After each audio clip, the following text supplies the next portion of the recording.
Yo, what's up, everybody? Welcome to the Biggest Streamers Podcast, episode 3. Today we're talking about the Digimon movie, and yeah, it's gonna be a fun one. Welcome in, everybody. Um, yeah, if you guys don't already know me, I go by DJ Trues, and I love to play monster taming games as of late. That's what I've been doing a lot. Um, yeah, and we have here my co-host. Want to introduce yourself? Yo, hello, I'm DigitalHazard, and I just really like Digimon. That's gonna be the intro every time, guys. I figured we could do an intro like every time in case new people come. But That makes sense. No, it's good, it's good. but yeah, today is the Digimon movie episode, and I can't believe we didn't think about this sooner because like it came last second to our brain. Well, it's like there's so many facets of the Digimon enterprise now, and there's so few fans. Like if you imagine like several big Venn diagram circles of each corner of the Digimon franchise, and how many people actually are in the middle of all the circles, enjoying everything at once. Yeah, it's really hard to It's like pinpoint something. there's loads to cover. Yeah, there's so much to cover, and you get someone. I know people who have never seen the movie. I know people who have who play the card games and go to tournaments and regionals who have never seen a video game or never watched the anime. It's insane. Yeah, I've met a few of those people too, but it's cool because you can always be like, "This is part of the Digimon franchise. Check it out," and they're like, "Whoa," you know. Yeah, literally playing someone the other week at my locals, and I was like, "Oh, they evolved into a Digimon." They're like, "Oh, this looks really cool." I'm like, "Have you not seen the episode?" It's like, "I've not seen any of the anime." I'm like, "He's sat here playing the Beat Break deck, and he's never seen Beat Break." It's just like, Mind blown. Oh, man. well and truly. Well, so before we get started here, the Digimon movie, if you guys don't know, released back in around 1999. Well, the first, because it's like a weird mishmash of 3 movies. That's the first thing we should talk about. Oh yeah.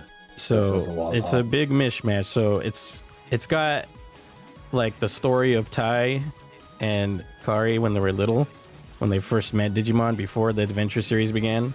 And how many years ago was that before? Like 2 or 3 years?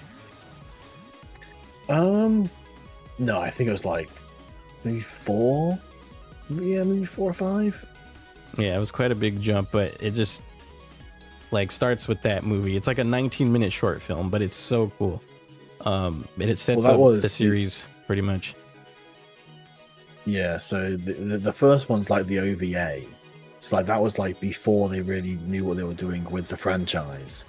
And I think my favorite tidbit of trivia for the very, very first chunk is if you watch the Japanese version, in the Japanese credits, Greymon and Agumon don't have a voice actor. They're all just marked as Koromon.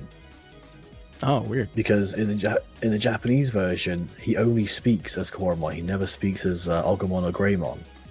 So the cast is never introduced to Agumon or Greymon. Very interesting. I didn't know that bit. Because I know they talk quite, kind of make groaning noises and stuff, and as Agumon, and then he says a few things as Greymon, right? In the Western movies.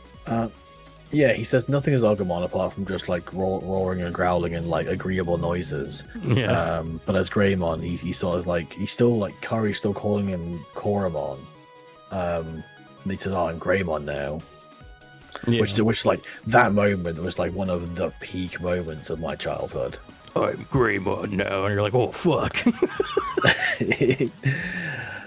Because it's just even the theorizing between me and my friends, because the Digimon movie was a really big deal between me and my friend group. I'll say 2 friends who I really knew were aware of Digimon, and we were so into theorizing about different aspects of the of the franchise that we didn't think he was normal Greymon. We used to refer to him as Red Greymon because he was so much bigger and like buffer than the normal Greymon. Yeah.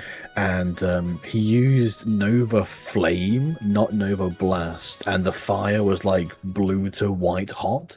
So we were like, oh, that's like a bigger Greymon. He's this, he's that. And obviously, years later, we realized no, it's just Greymon. It's just the animation choices and such. Yeah, it was like a prototype in a way, huh? Yeah. Shit, Bandai, get on to making him a real thing. That'd be funny if they like actually retroactively just made that a new variant. But yeah, it was pretty cool, really badass kaiju-sized Greymon was awesome. Yeah, because at the time we didn't really know that what Paramon like being an ultimate and sort of like how much that impacted the whole situation. Yeah, we had no context of any of that power leveling. No, because we knew what levels meant, but like levels had already been quite wishy-washy in the series up until when we saw that. Because like, I'm trying to remember how much of the anime I had seen before the movie was released. I didn't get a chance to like look into that particular crossover. Yeah, for years I believe Paramon was a champion because of that movie. Mm. But yeah, like he was powerful as shit. Like I was like rewatching it recently, and I was like, dang, he's so much aura. Even though he sounds silly, like a real fucking parrot, you know. Like, here's a blaster, and it's like, oh my god. It was wild. I think they chose to have like this big standoff between these the introduction essentially of like what the Digimon franchise was going to be, and they chose to have a big dinosaur with a massive parrot. Like I don't know if it would have made more sense to have maybe Shellmon or something they could like correlate to a bit more of a kaiju sense rather than just having this big fucking bird. Maybe they were thinking King Ghidorah with the electricity. Oh, maybe actually, yeah. That's what I was thinking, probably. It's like a flying electrical creature, even though it's a parrot, you know? Yeah, I can see it. It was also funny how big Agumon was before we knew how small he was going to be. Like, he's like he's probably like 6 foot or something.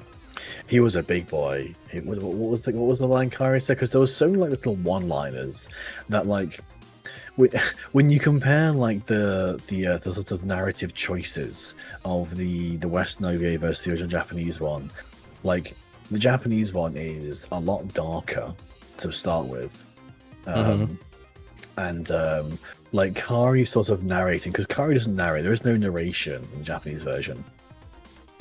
I don't know whether they thought like the Western audience sort of needed guidance, or like it was going to be they were like having more new fans in. But I think that one was like, what was it? He expanded like my uncle Fred at Thanksgiving or something. Yeah, which is like, random stuff. Did they have Thanksgiving in Japan in the late 90s? Would they? It's weird, but. Like, yeah, the Western release had a bunch of weird shoehorns of like jokes, and then even like Willis, like another thing I noticed, like right off the bat in the beginning, it's like, oh yeah, Willis is our friend, he's over here doing this and that. Okay, we'll go back to him later. Let's go back to this story now. And it's like, okay, and it just kept happening. Yeah.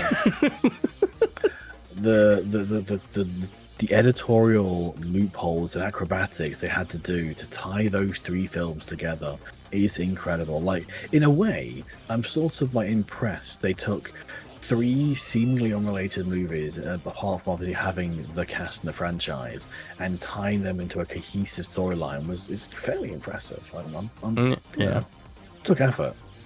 Yeah, even if it's kind of like sometimes cringe looking at it now, knowing what we know. Even if it like laid like the sort of baseline of lies for the Western audience, because it really says up on in some cases of the deeper lore that we learned later on was wrong, or at least like not the way it was supposed to be. You know, we did glaze over Angela Anaconda before all of this happens. So I actually watched a video maybe 2 days ago about Angela Anaconda and like what it was, who made it, why it was made, and why they included like a whole section of the Digimon movie as to sort of like why they chose it. But it turns out at the time, even though we look back at it now, we think, oh, holy shit, that looks awful, and it was awful. At the time, it had massively good ratings, and it had like 3 seasons, I think, of like just doing good, and people were watching it. Whether they were like the first wave of hate watchers or something, but like, it got good ratings, which is why it was dragged in for this crossover. It was weird because I hated it. I was a kid and hated it. I was like, what the hell is this shit? I don't want to watch this. No, I was a hater as well. The first episode I remember is seared into my brain. Is the episode where like she hasn't washed her underwear or something, so she has to go to school wearing her brother's pants, and she gets knocked over in the classroom, and like the stupid pompous French bitch like sees her pants, and she's like, "Oh, you're wearing your brother's pants," something like, and that is like seared into my brain as like a core memory as to why I fucking hate that show, because it was just hideous. It was in a weird era of like kids liking stuff like Captain Underpants and stuff like that nature, where it's just like weird, gross out stuff. Well, it was part of like the Kablam lineup of shows, and it was like Adult Swim but for like preteens. Because like everything was like gross out stuff. It was all like picking your nose and like farting and stuff, but like also still like high school friendly, I guess. Yeah, that stuff I was like, I don't like this. This is weird. To me, it was strange. Still For is. me, it was I suffered severely from like secondhand embarrassment, where like if there was a scene on TV that I felt embarrassed for the person, I couldn't watch it. I'd be moving away from the situation, like just ignoring it. Yeah, I know what you mean. I feel that way too. I get stupid amount of embarrassment for things that don't have to do with me. It's just like watching the situation unfold. Like, if that were me, I'd be so embarrassed, and you get embarrassed in the process. And I know there's like the internet green text rumor of the Angela Honda segment causing a divorce. Yeah, which that story's crazy. Yeah, I don't think it's real, but I do like the story. I think it's funny. It's a funny in a way. dark sense. Yeah, a clever way to make that Angela Anaconda thing even more like hated. And then also just like asking why the fuck would they put it in if it caused this much turmoil in the franchise, like for the people watching, because it's long for what it is. It's like 4 or 5 minutes. The reason they added it was to pad the timing out, because to be a theatrical release you had to be a certain length, which is why now we get more trailers and shit. But like to take up a cinema segment, considering they had to cut 40 minutes of footage to tie the 3 movies together. So wedging in that 5-minute Angela Honda thing let them breach it to a theatrical release and actually be able to allow to like show it in theaters. Yeah, it's like, it's funny. It's like they could have just made a new 5-minute animation for the Digimon stuff we are familiar with instead of using Angela Anaconda. But they didn't do that. I there's so many pieces of the cut film I think they could have kept in rather, but I think like the mixture of trying to like localize the movie and make it more cohesive because like they sort of designed the movie to like reach new audiences more so than to reach existing, because obviously there wasn't really going to be existing fans, and I don't think the West had like the tendency to be as patient with new things, especially kids. Yeah, they had to like carefully craft it to like be a wide net, cast a wide net as they could. Absolutely, yeah, because I noticed that too. Like the writing is like supposed to be like relatable to the kids of the West, just like just the way they were writing stuff, like you said, was like a lot of one-liners and shit. And also the music that went in tandem with everything too was like pop punk. I will stuff. Yeah. When we get onto the music, I will go into like my opinions on the music choices and sort of how it shaped my my sort of like musical personality. Hell yeah, it's gonna be fun. Um, so yeah, oh yeah. So one of my earliest memories with watching the Digimon movie was at one of my neighbors' houses because we pretty much had like the same interests and stuff. We were like 2 years apart, so I'd always go over there and we'd watch just VHSs of different things like the Donkey Kong Country cartoon was one of them. But yeah, Digimon movie was always in rotation, and we would like act out everything together. It was so like fun. Like we'd be on the couch jumping up and down, pretending to be Omnimon and fucking Diaboromon. It was fun. I remember those days, and I can't remember when I lost the movie or what happened to it back then. But I just one day it was gone, and it was like, oh no, can never watch it again. But yeah, it was like a solid like year of just watching that shit over and over and over and over. It's crazy. No, I remember I caught because we had a little. I have my own little tale for when I saw it in cinema, because I saw it on the very last week. Even though I had the money and I had the time, because it was released during like the summer holidays here in the UK. So we have like in July the schools closed for like 6 weeks. So like we call them summer holidays, summer break, whichever is easy for you. So it was released around that time for us, I think, and so I had all this time to go see it. But one of my friends just flat refused to go with me, and he said he wanted to go see the movie, but he flat refused to go, and I never really understood why. But it turns out, because when I went to go see it eventually, it's because he was very wrong about something to do with one of the characters, and going to the movie would prove him wrong. Which was it, so like it was situated around Magnangemon and Seraphimon, because he kept trying to tell me that the Digimon you see in the movie is Magnangemon, not Seraphimon. Magnangemon is the Mega, because his opinion was like, well, how could Magnangemon defeat Piedmon if he wasn't a Mega? And so he sort of like lived in this opinion for ages. And then when I went to go see it eventually, I sort of like I didn't really realize at the time, like it took me lots of time afterwards to really understand why he didn't want to go see it and why he was so hesitant. Ego. It was just like it took me years to realize. I was like, you know, when you have those moments where you sat there like 5 years later, you just buttering a piece of toast, and you're like, wait a minute. Yeah. Burnt piece of toast. Shit.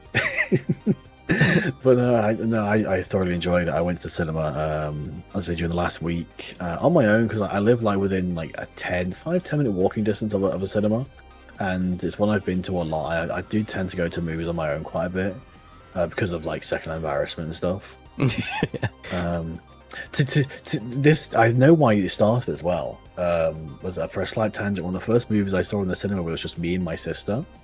I went with her because my mum made me to go watch the Spice Girls movie. Spider Scale?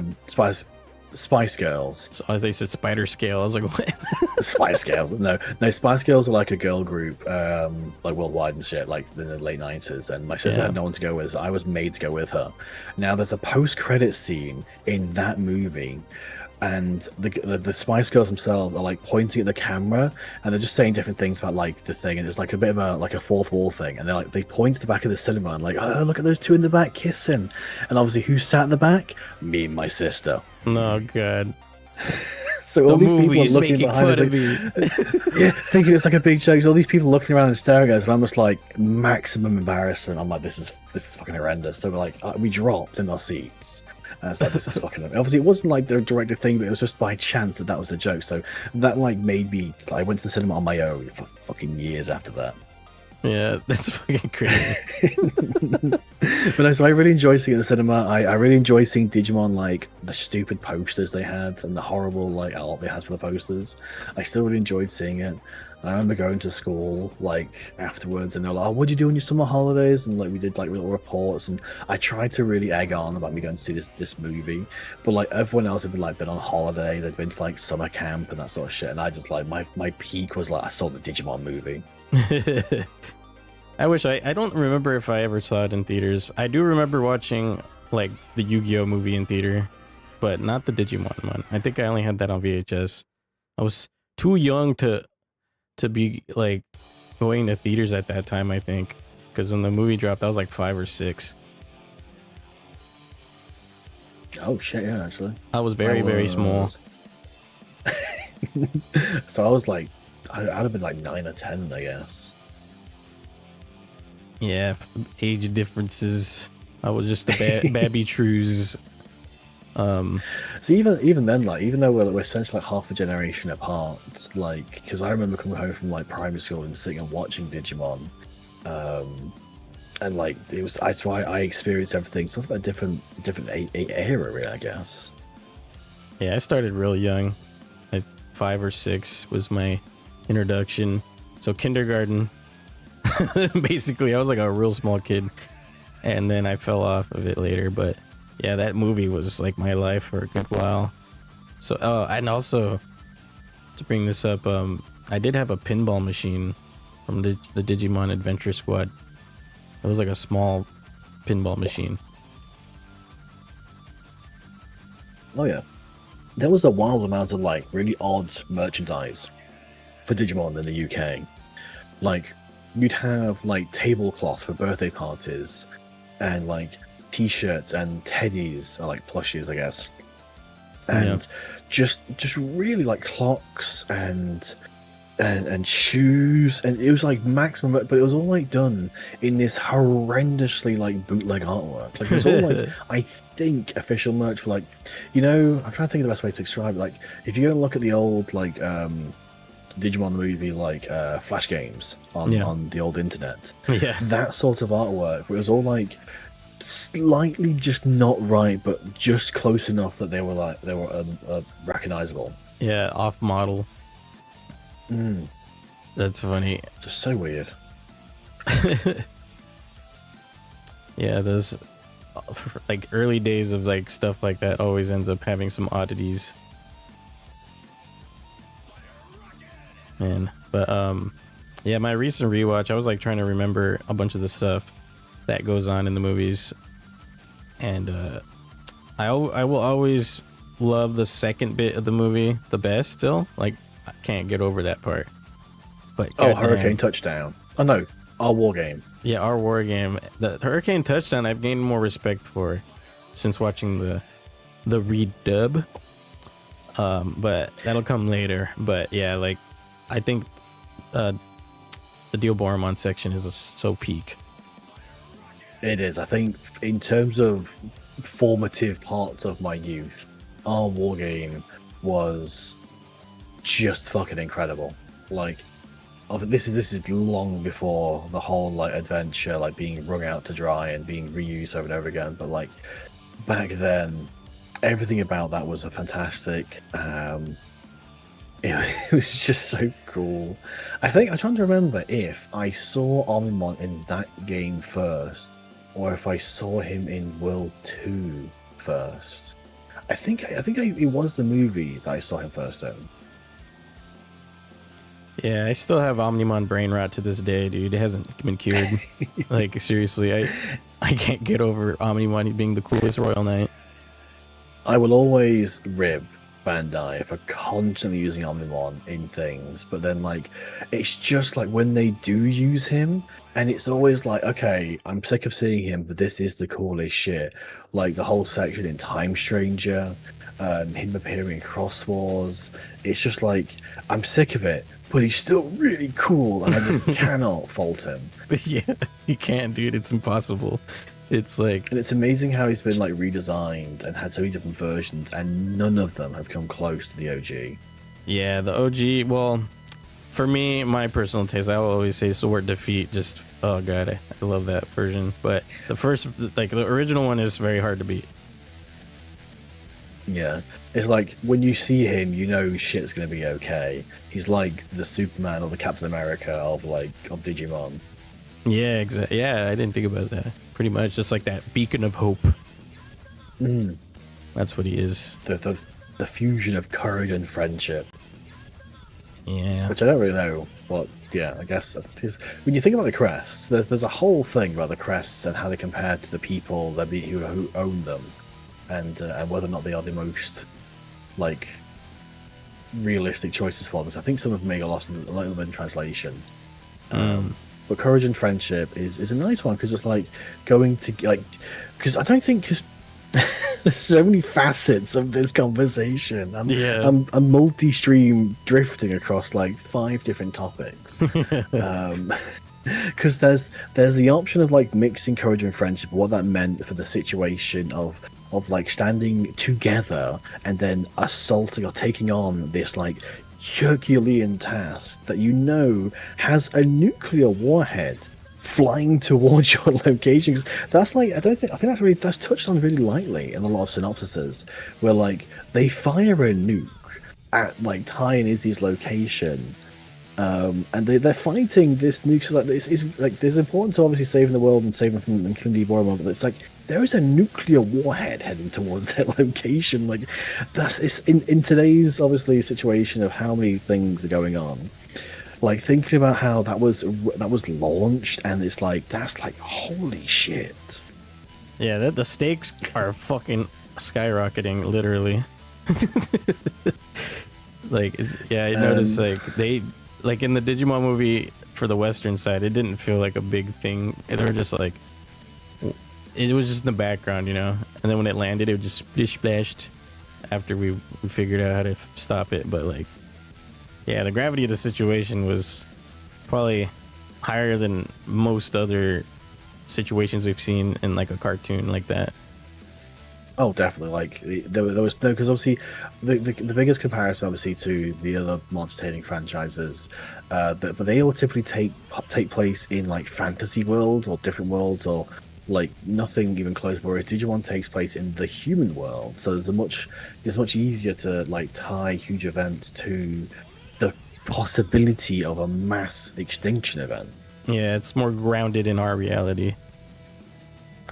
And if you think about it too much, it sort of gets a bit weird. You start to think like, okay, so there was a massive like worldwide hack. There was a huge thing where like Infamon and Diaboromon were hacking lots of things, and they managed to hack into like, I think the Pentagon. I think in the original version, they got into the Pentagon, or Willis did. Or no, not the Willis. Sorry, Willis wasn't in that bit. And because that's another thing. That's a censorship thing I wanted to talk about, or an edit, I guess, later on. Yeah.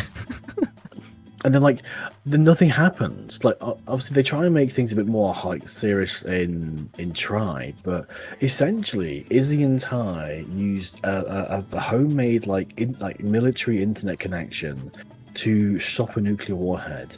But then they're back at school the next day. This is why aren't they fucking tracking these kids down and questioning them? Why aren't they arrested? Like, how is the Japanese military not like trying to work out how the fuck were you able to get into our computers, and 2, why is this guy here? What's the information? We need access to your like everything, because for like in any modern society they disappear real quick. Yeah. I think that's one of the crazy aspects. They weren't lying when they said our war game. It should be our war crimes.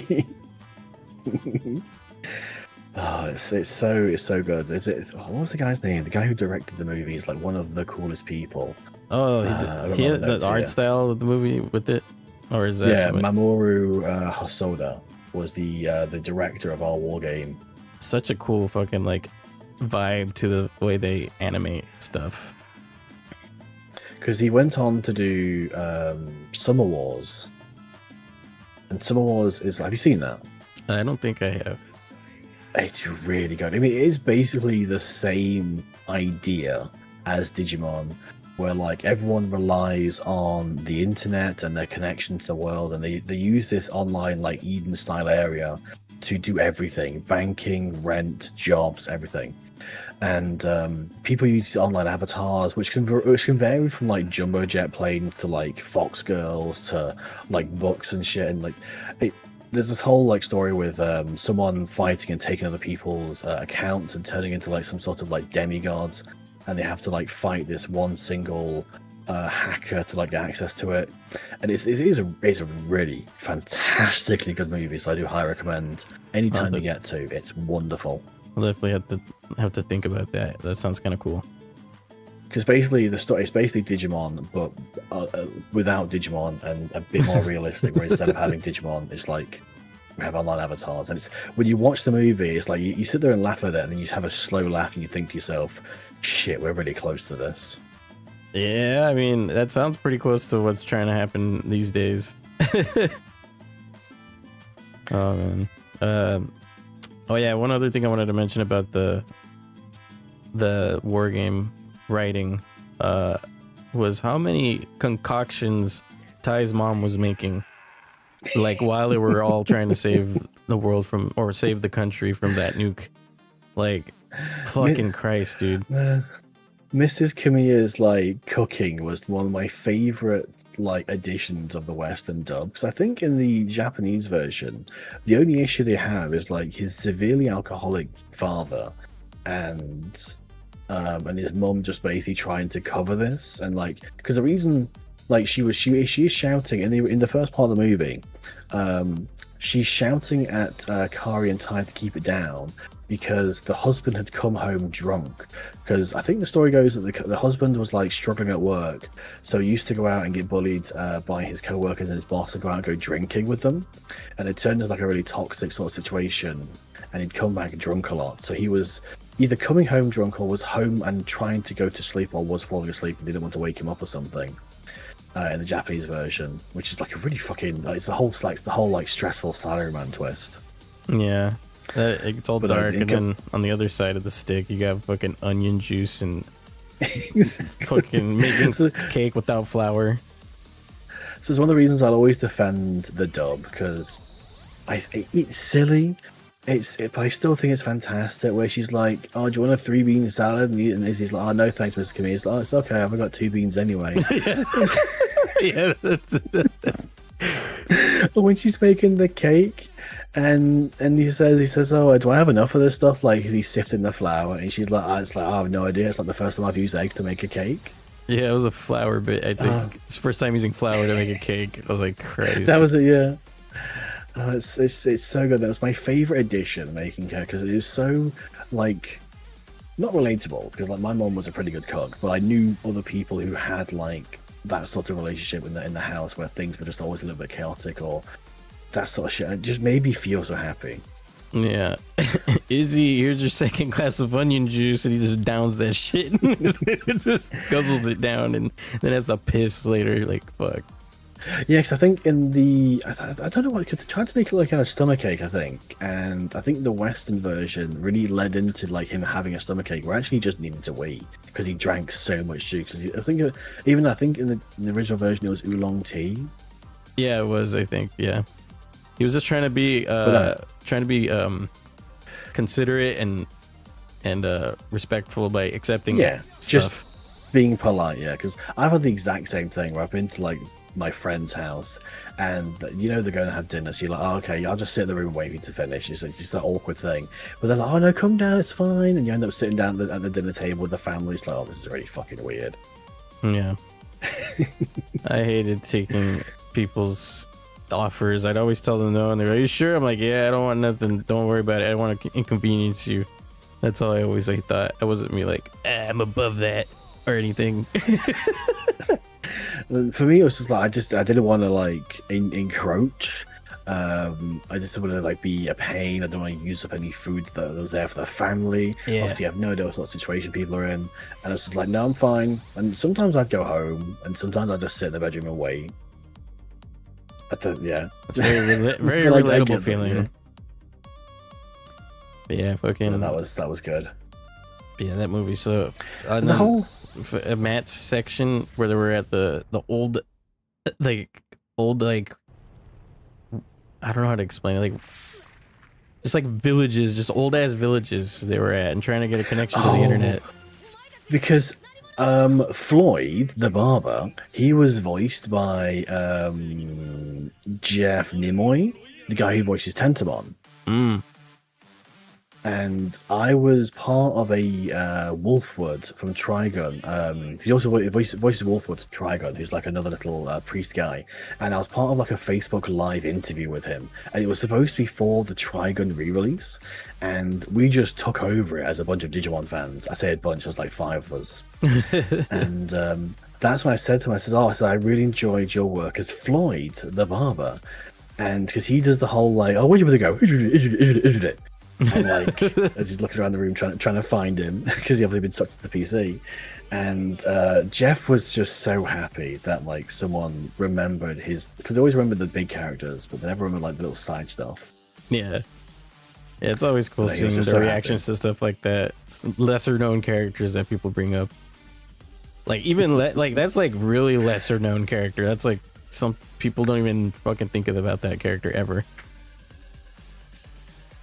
But that being stuck out in the sticks with their grandma, I think that was really funny. Well, you need to get a hold of man. Let me tell them, and then she hangs up the phone on them. And Mimi was like on holiday in Florida, I think. That's Hawaii. Hawaii, was it? So because she sees the rocket fly overhead. Yeah, she does. So I'm trying to remember where it gets launched from. Because if it's going to Japan and it passes over Hawaii, then who fired? I can't remember. I don't know if the film ever says, "Oh, so and so launched a nuke," or if it was just it was launched. Probably undisclosed location, so it doesn't cause any ruckus with the people. We say that. That's why one of my favorite moments, one of the parts where Willis is shoehorned in, is when he's part of the conversation where he says, "Oh, so and so has launched a nuclear weapon," because he's been into the Pentagon's computers to find out. In the original version, that was like a random Taiwanese kid that had like hacked into the Pentagon and found out about the rocket, and I was like, oh. So they couldn't do that, and so he got changed over for Willis just randomly knowing how to hack into the Pentagon. It was convenient for them to throw him into there too, so he could still be in the thread somehow. Like it was always random. Like he'd just say, "Oh, hey, there's Willis again. Oh, bye, Willis," and then you'd wait like another 15-20 minutes before another Willis came up. Yeah, it was super strange. I thought it was funny. I was like, take a treat every time you see Willis come in a movie he's not in. Like. And then there was the weird little mini arc between. Well, I enjoyed Kari's birthday party. That was really fun. Oh yeah, that wasn't in the Western one, huh? I don't know what the situation was. Oh, it wasn't the Western one because Ty was calling her because they need to go home so they can use Gatomon. And like she said, "Oh, the magicians just got here and have already volunteered to be sawn in half." Yeah, yeah, I remember now. That was fantastic. And the weird little side story with Sora and him vomiting in her hat. Oh, yeah. She was all mad about that, apparently. It's crazy. All these story threads that just were random, silly bits. That's the thing. I can't remember how many of those, like, shoehorned in to make it more, like, cohesive with Western audiences. I remember, I think Ty was, like, threatening to take away something from Kari if she didn't come. Or like right away after, like she called her or he called her. Like I'm gonna take away your this and that if you don't come right now. Or ground you. Well, no, that's what only parents can do that. And then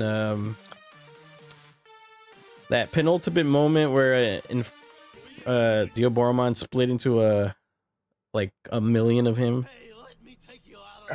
That part, that was like probably my most memorable scene is just seeing the ocean of Diaboromon. I love that bit so much. That was really fucking cool. Like that bit was one of those things where you sort of like saw yourself there. You imagine like how you sort of combat that sort of thing, and then he just starts going ham, just blowing loads of chunks up. And you see the little on the screen, just starts wiping out loads of them. Yeah, just bits and pieces of Diaboromon limbs going all over the place. just all brutal. That'd be funny though. And I like how they replicated that in the Diaboromon archetype in the card game. Oh yeah. With the Digimon types, yeah, they pop out clones, and if you don't get on it real quick, like they can flood the field with like 10 clones easy, and they can all attack and do things and shit. And it's just like when you kill one, more pop up. They'll have effects. If they disappear, they do something. It's like a boss fight card. It really is. It's an interesting way to play it. Like just keep making clones. It works with the premise. Oh, and I realized something about the Western release too, about the voicing. Infirmon had like a like voice to him, and I was like, that's why Chris Solomon said "Data Crusher" in Time Stranger. I was thinking like why the voice was so scrungly, and that was why, probably. I think they were taking a page from that. I was quite amused as they skipped Kurosarumon. They went like straight from Karamon to Infamon. Yeah, they did. That was interesting how they're just like, fuck the champion form. We're going straight to ultimate. Too much data. Infamon was like, yeah. Infamon was like, he broke the code. He broke the Shonen code where you don't hit someone while they're doing their thing. And he shot them like while they were digivolving to ultimate, and it like completely ruined what they were doing. Yeah, he just fucking said, fuck your shit. I ain't.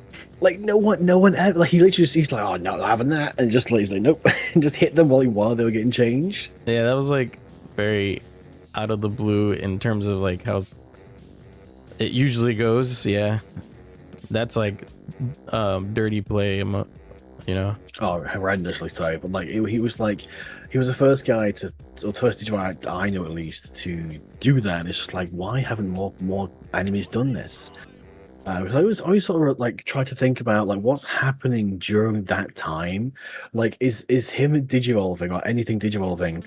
Is that like a separate event that's taking a couple of seconds in real time, or are they literally just sat there going da da da da da da, and they're spinning, and like in real time, the bad guy's just waiting there for like 15 seconds for this to finish?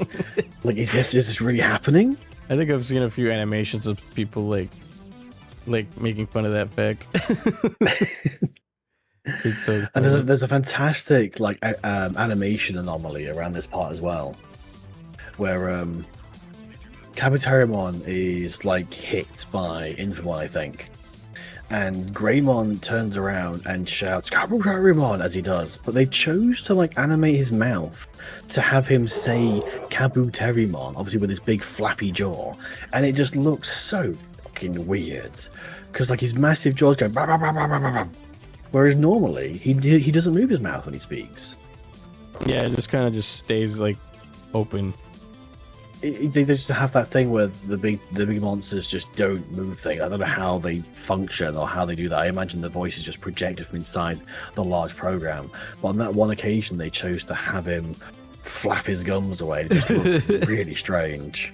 One thing that doesn't look strange was that cool Ethernet tunnel that they go through. Oh, the digital world, the internet world in the Digimon universe has always looked fucking gorgeous. And there's another thing that they play into in some wars as well, because they have the exact same aesthetic, where it looks like Eden from fucking Cyber Sleuth. Mm-hmm. It's and beautiful. It's so good. Like I have wanted that environment on my as like a VTubing thing, or like an environment, or like a 3D world or something to work with for so long, and it just looks so cool. Yeah, I mean, bringing this up out of nowhere, but Digimon Super Rumble has that space sort of kind of. It's like a spherical version of it. Yeah, I've stood in there before, and I've tried to like have my smallest Digimon and do everything so I can make myself as small as possible and take pictures in there so I can use them as like backdrops for my VTuber. I might even just get in contact with someone in that Super Rumble and just say, look, can you add me a thing like a photo mode so I just have the picture, or just speak to someone, try and download the environment and convert it into like a VNyan thing so I can use it with my VTuber. That'd be awesome, honestly. It's so gorgeous. Like, as a little just chatting bit, or you can just float in there and hang out. Literally that, yeah. Yeah, it's such a cool space. It's like retro futurism in my head. You know what I mean? Like what we thought the future was gonna be like when we were in the 90s and 2000s. I always love when like series or animations try to imagine what the internet looks like inside, and I can only imagine a reboot and Futurama stick in my head as like animation or cartoons that try to make the internet look real. And I do think Digimon did it really well. I mean, I enjoyed Futurama as well because obviously it's all tongue in cheek with like pop-up ads and porn and everything. Yeah. And I think it's as a flat example of like what the internet looks like on a connection purpose. That I think that's wonderful. It's just a great little vibe. There's I will mention a quick indie game that you might like if you like that vibe. Broken Reality, and its sequel, Broken Reality 2000, is coming out next month. It's like being inside a computer server and going through all the different servers, and it's so cool. Shit, wow. And there's like these tunnels of like wireframe you go through to like go to different servers. So it's like a connection. It's sick, and it's like a puzzle solving, like walk around and admire the view kind of game. That sounds really interesting. Yeah, it's cool. I just wanted to bring that up real quick because it had that same kind of vibe we're talking about. Yeah, that's cool. I'll look it up. Yeah, Broken Reality, so cool. I played that game a lot. Oh, excited for the sequel. But yeah, the art style, also what I really liked about it is like everything had like a red outline. I don't know if you remember that. Like, yeah, just really interesting stylistic choice that I think sticks out so much in my head. Like, it just looks so cool, dude. Yeah, it was a really interesting choice. I don't know if it was done to differentiate like that they were ethereal or they weren't as like solid and stuff, but because they were able to fly as well, just like there was no gravity in the internet, which is an interesting choice. Yeah, you're just kind of floating in the digital ether. I did like how quickly they were able to like work out how to do it. There's like a one little like 2-second clip where Greymon like lands against the wall and like pushes off again to go flying into something. Yeah, and it's just so fun. So much movement, and I don't know, I like it a lot. It has like this nostalgic feeling for me when I think about it. Like, I wonder if there's probably a few artists out there that do Digimon art that kind of like use that red line technique or something. Yeah. Oh, I forgot. Intamon interrupts Patamon and Tentamon as well. Not Tentamon. Was it Tentamon interrupts Evolve? I think so. Pretty sure. Yeah, it was him and Tentamon pinned him against the wall. Poor little fellas. They didn't get to do much. It was all about War Greymon and Metal Greymon in that fight. Oh, that was another. There's so many like little bits of the film that I just remember being really interesting. So like at one point they're having a hail of Diaboromon, like Destructo whatever's like hailing down from above, and War Greymon is able to dodge lots of them, whereas Metal Garurumon is being absolutely fucking pounded. And initially I was like, that's really unfair. Why is Metal Garurumon doing so badly? But then if you look at how they're moving, like War Greymon is standing up in comparison to where the bullets are coming from, so he's able to move around because he's a much smaller surface area. But Metal Garurumon is flat, so all his back, because he's such a wider area to hit, he's just getting like ribbed like real hard. And I just thought that was a really interesting comparison as to like why one's being hit and one's able to dodge it. The anatomy of them. That would make sense. Yeah, just like the whole just it's the weird sort of like battle situation. There's so many cool things to hyperfixate on that movie specifically. Like, we could go on the whole podcast about that movie. That's honestly, you could watch it like 5 times and still find new shit on the 5th one. Yeah, and then like the insanity and chaos in Diaboromon's eyes, like towards the end, like when they froze him with all the emails, and he was like go fucking losing it, like his fucking eyeballs were gonna pop out of his skull. God damn, that shit's insane to me. It looked crazy. And then he like last resort tried to attack, and then nope, and then bam, stabbed him right in the fucking head, and his clock in the background too. So it makes me wonder like what sort of pre-planning it involved, because Diaboromon and Megamon were really big characters in Digimon World 2. They were both characters like Digimon you could get in the game by doing a shitload of work, but like there was basically like 3 obtainable, I'd say like god level Digimon. And it was like a Megamon, a Diaboromon, and Baihumon. Oh, interesting, Baihumon. Yeah, it's just like so. I wonder because Megamon obviously I don't know how long they planned using him there, but obviously I know Digimon World 1 was produced before the anime, but World 2 maybe slightly after by a different team. It's just really strange that like those two Digimon debuted in the same movie while also being really high tier, like lots of work to get Digimon in World 2 as well. Yeah, probably some sort of And it's just correlation. I'd hope so because it's like one of those things where like it's too much of a coincidence for it to be an accident. Yeah, Obviously, I can't explain Bihumon, but like I assume they just wanted something big in data, and at that time there wasn't really many big data Digimon. that is true. He's one of the few like really good data type megas. But to give you an example of like how much work you have to put in, do you know how the Digivolution system works in World 2? Yeah, I think you have to like get to level 15 and then do some Jagras stuff, DNA stuff. Yeah. But with your DNA, they DNA down, so two champions become a rookie. Yeah, Every time you do one of those, you get one DP point. So you need 20 DP points for the Metal Greymon, the Okuamon, or the Griffin, no, not Griffinmon, Deramon, I think, to evolve into those three Digimon rather than the normal evolution. yeah. So it's like hours and hours of grinding and work to get that That's to like work. 20 read, going down and up, huh? Yeah, it's literally like a minimum raising 20 Digimon to like champion 20 times. That's crazy. It's That is a insane. There's a lot. lot of work. So Yeah, it makes sense that the movie would have those Digimon be hard to obtain and a lot of work. They still are in a lot of games, I feel, for the most part. Except for Time Stranger. Time Stranger makes things easy. well, obviously most of the newer Digimon games like wanted you to achieve more things. So rather than make the one thing hard to get, they just like, gave you lots of options. Yeah. All right. Well, let's move on to the third movie of the full hodgepodge of everything, which is Hurricane Touchdown, which has to do with the Adventure 2 cast. And apparently, after they defeated Deoboromon, his virus went into the Cocomon. I don't know why that was the thing they decided. I was like, what the hell, dude? Now, I'll be honest, I haven't watched the Japanese version of Hurricane Touchdown. I don't know enough about the original plotline for it to know what was happening. Yeah. I wasn't the world's biggest fan of Adventure 2. I didn't like the cast. So the movie was the weakest part of the whole thing for me.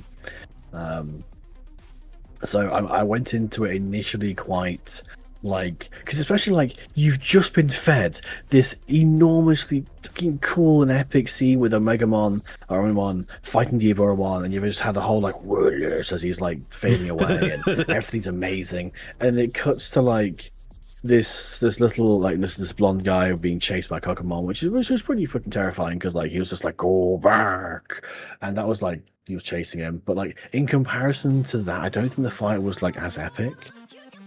Or maybe I just hit peak too early.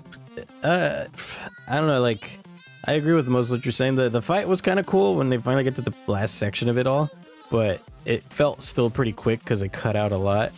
From what I remember, I've rewatched.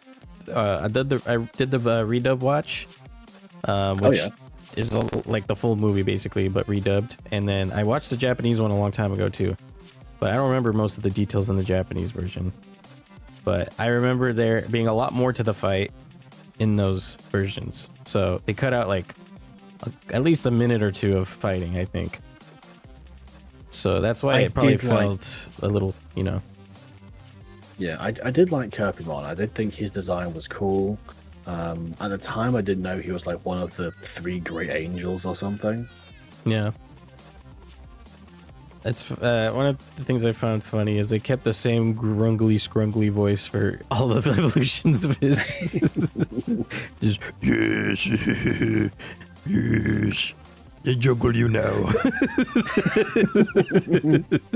Because I remember now, wasn't Kirpymon also a big player in Time Stranger? If I remember correctly. Yeah, he was. The Trubimon Vice was doing some string pulling. Oh, that's it, Cherubimon. I always call him Kirpimon because I remember it was like, was it Herpimon was the good one, Kirpimon was the bad one? I think in the dub. I try to remember. I might be wrong. I think they do call him Cherubimon. But yeah, I grew more respect for his like section, that fight, when I watched the redub though. But yeah, it's kind of like meh. It's kind of meh in the Western original release. But yeah, it's like apparently that Diaboromon's virus is the thing that's making his Kokomon all weird in that sense for that storyline. But making the Coco Loco. Yeah, basically. And also Willis is a huge fucking flirt. Like, he just can't stop himself. It's just like almost every time he sees a girl. That was like borderline odd for me, because like still with the second embarrassment and having like this situation, it's just odd. I don't know whether we went from really forcing this weird sort of dynamic, because there's already like a really awkward sort of relationship with Davis being as he was with Kari and TK, like being the sort of in between one. Was like, it's just odd to have another one thrown in there. Yeah, it was just random, and like I just felt it was weird too. Yeah, like it was just like a way to make Davis more of a punchline again, I guess. Just make it worse for him. There's this swagger dude here about to steal both your girls. Like, what? I never understood, because like I don't remember enough about Japanese Davis to compare him. I do think he sounded smarter in the Japanese dub. I don't know if he was as sort of Hinbo-y as is in the Western dub. He had a moment where what's it called? Willis was trying to like open up to Davis and about his situation. He started crying. He's like, oh, it's okay. He's like, okay. Like, he stopped crying immediately. I was like, what the fuck? Are you psychotic, Davis? What the fuck's wrong with you? No, I did watch a comparison between that and the Japanese version, and it's just like, it's so different. They cut out a good like 2-minute bro talk.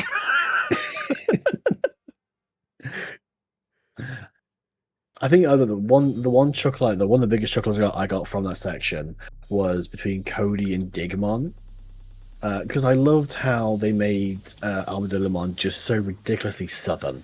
Yeah. He's just a Texas boy, and I love that. He's just a big Texas armadillo, and then when he evolves into Digimon, and everyone's making their intro, and he just rocks him. He's just like, howdy. Yoli makes a comment saying, "Oh, aren't our Digimon fantastic?" Cody says, "I do wish Digimon was a little more animated, though." Yeah. Oh man, yeah, I like that southern voice too. It's Armadillomon. It's a Doug Dimmadome, owner of the Dimmadome. Because I did love how he went from like the drill of power, despite him having the crest of knowledge, and at some point he does change over to the drill of knowledge, and then it turns into a whole little monologue thing where he's like discussing it with himself and whether he should be the drill of knowledge or drill of power, and like none of it makes sense. Like I guess if you really want to reach, you could say that the knowledge is like from excavating things, so like you're trying to find out things, and that's why you're drilling and digging, but it just doesn't make a lot more sense, something like that.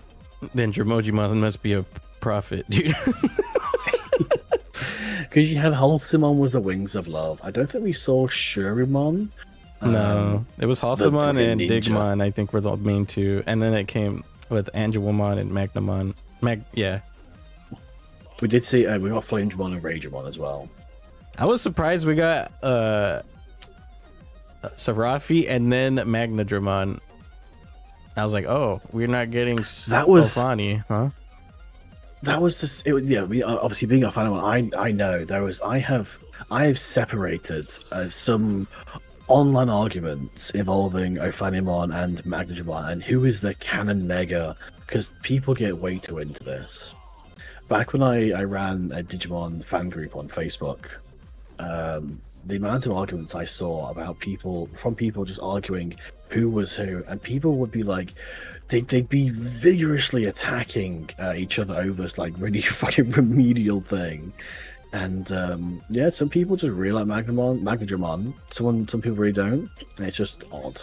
It's the only reason it makes it weird is because of knowing what Frontier is like with the three holy angels. It's supposed to be, you know, Ofani in there, and Cherubi and Serafi, I think, are both in the movie, but not her.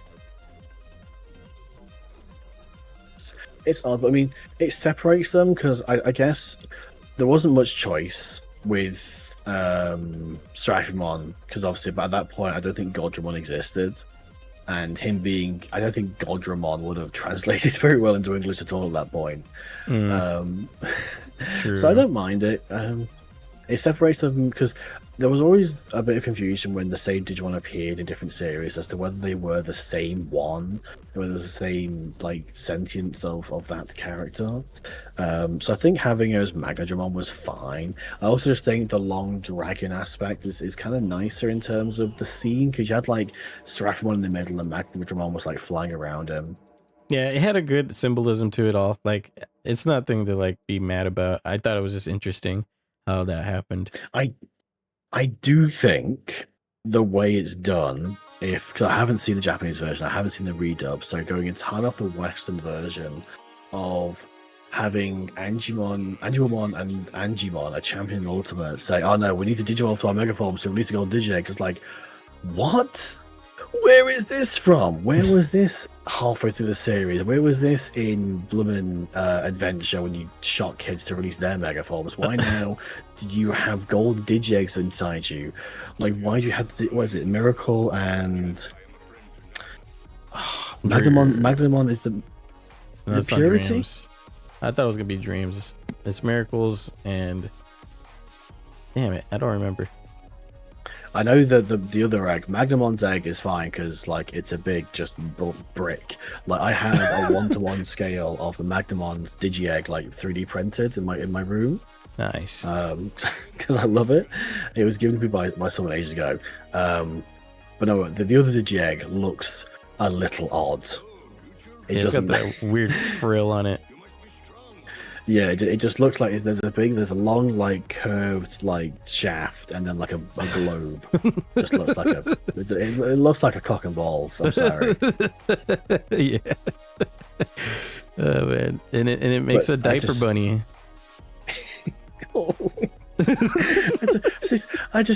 I don't get it, and it's weird as well because he's named Gold Rapidmon, when in actual fact he debuted before Rapidmon. So he is the original Rapidmon, but he's called Gold Rapidmon, and he's treated as like the alternative. Yeah, it's like what I think it would have been cool to like just make him this like Rapidmon to Gold Rapidmon Mega, because he is Mega, right? I don't think so. I think they're still treated as like armors, but like because I don't think Magnamon's Mega either, to be honest. I think these days he is, I think, because of Time Stranger in the game at least. But yeah, it's a weird line between like in armors, like most of them are champions and ultimates in terms of power level. I guess. Yeah, I guess like champions. I think there are, because there's Sagittariumon, who is a fusion of two armors. But yeah, it's just like a bit grey on exactly where they are. You know, armors have been a little confusing sometimes with how they work. And the strength as well, because Magnamon we see like waste Chimeramon half of the series, and then I guess they don't really defeat Cherubimon. They sort of Deus Ex Machina him by going inside him and cutting out the virus. Yeah. Or doing something. And obviously in the Japanese version I have no idea what they do. In the English version, he's trying to tell us something. You want us to do what? Take out the virus? Let's go get the virus. I got the virus. Like it was like, it felt like an episode of Lassie where like it's like, what do you mean Lassie? Lassie's just barking. It's, oh, John Williams fell down the well, I'll go get him. It's like, what? It's so funny. It's so like, how do they like poor Kokomon just like like a fucking monkey, like with a tablet trying to like paint what he wants. Like, It was so weird, dude. I was like, why are they talking so fast? Like they don't know the mission already. Like, bro, we know what's supposed to go down. I reckon they had like such little animation to deal with, and they had to very, very quickly convey what they were doing very loud, like a fucking Power Ranger, to tell the audience what they were doing. Because up until that point, there wasn't a lot of like context as to like why he was as he was.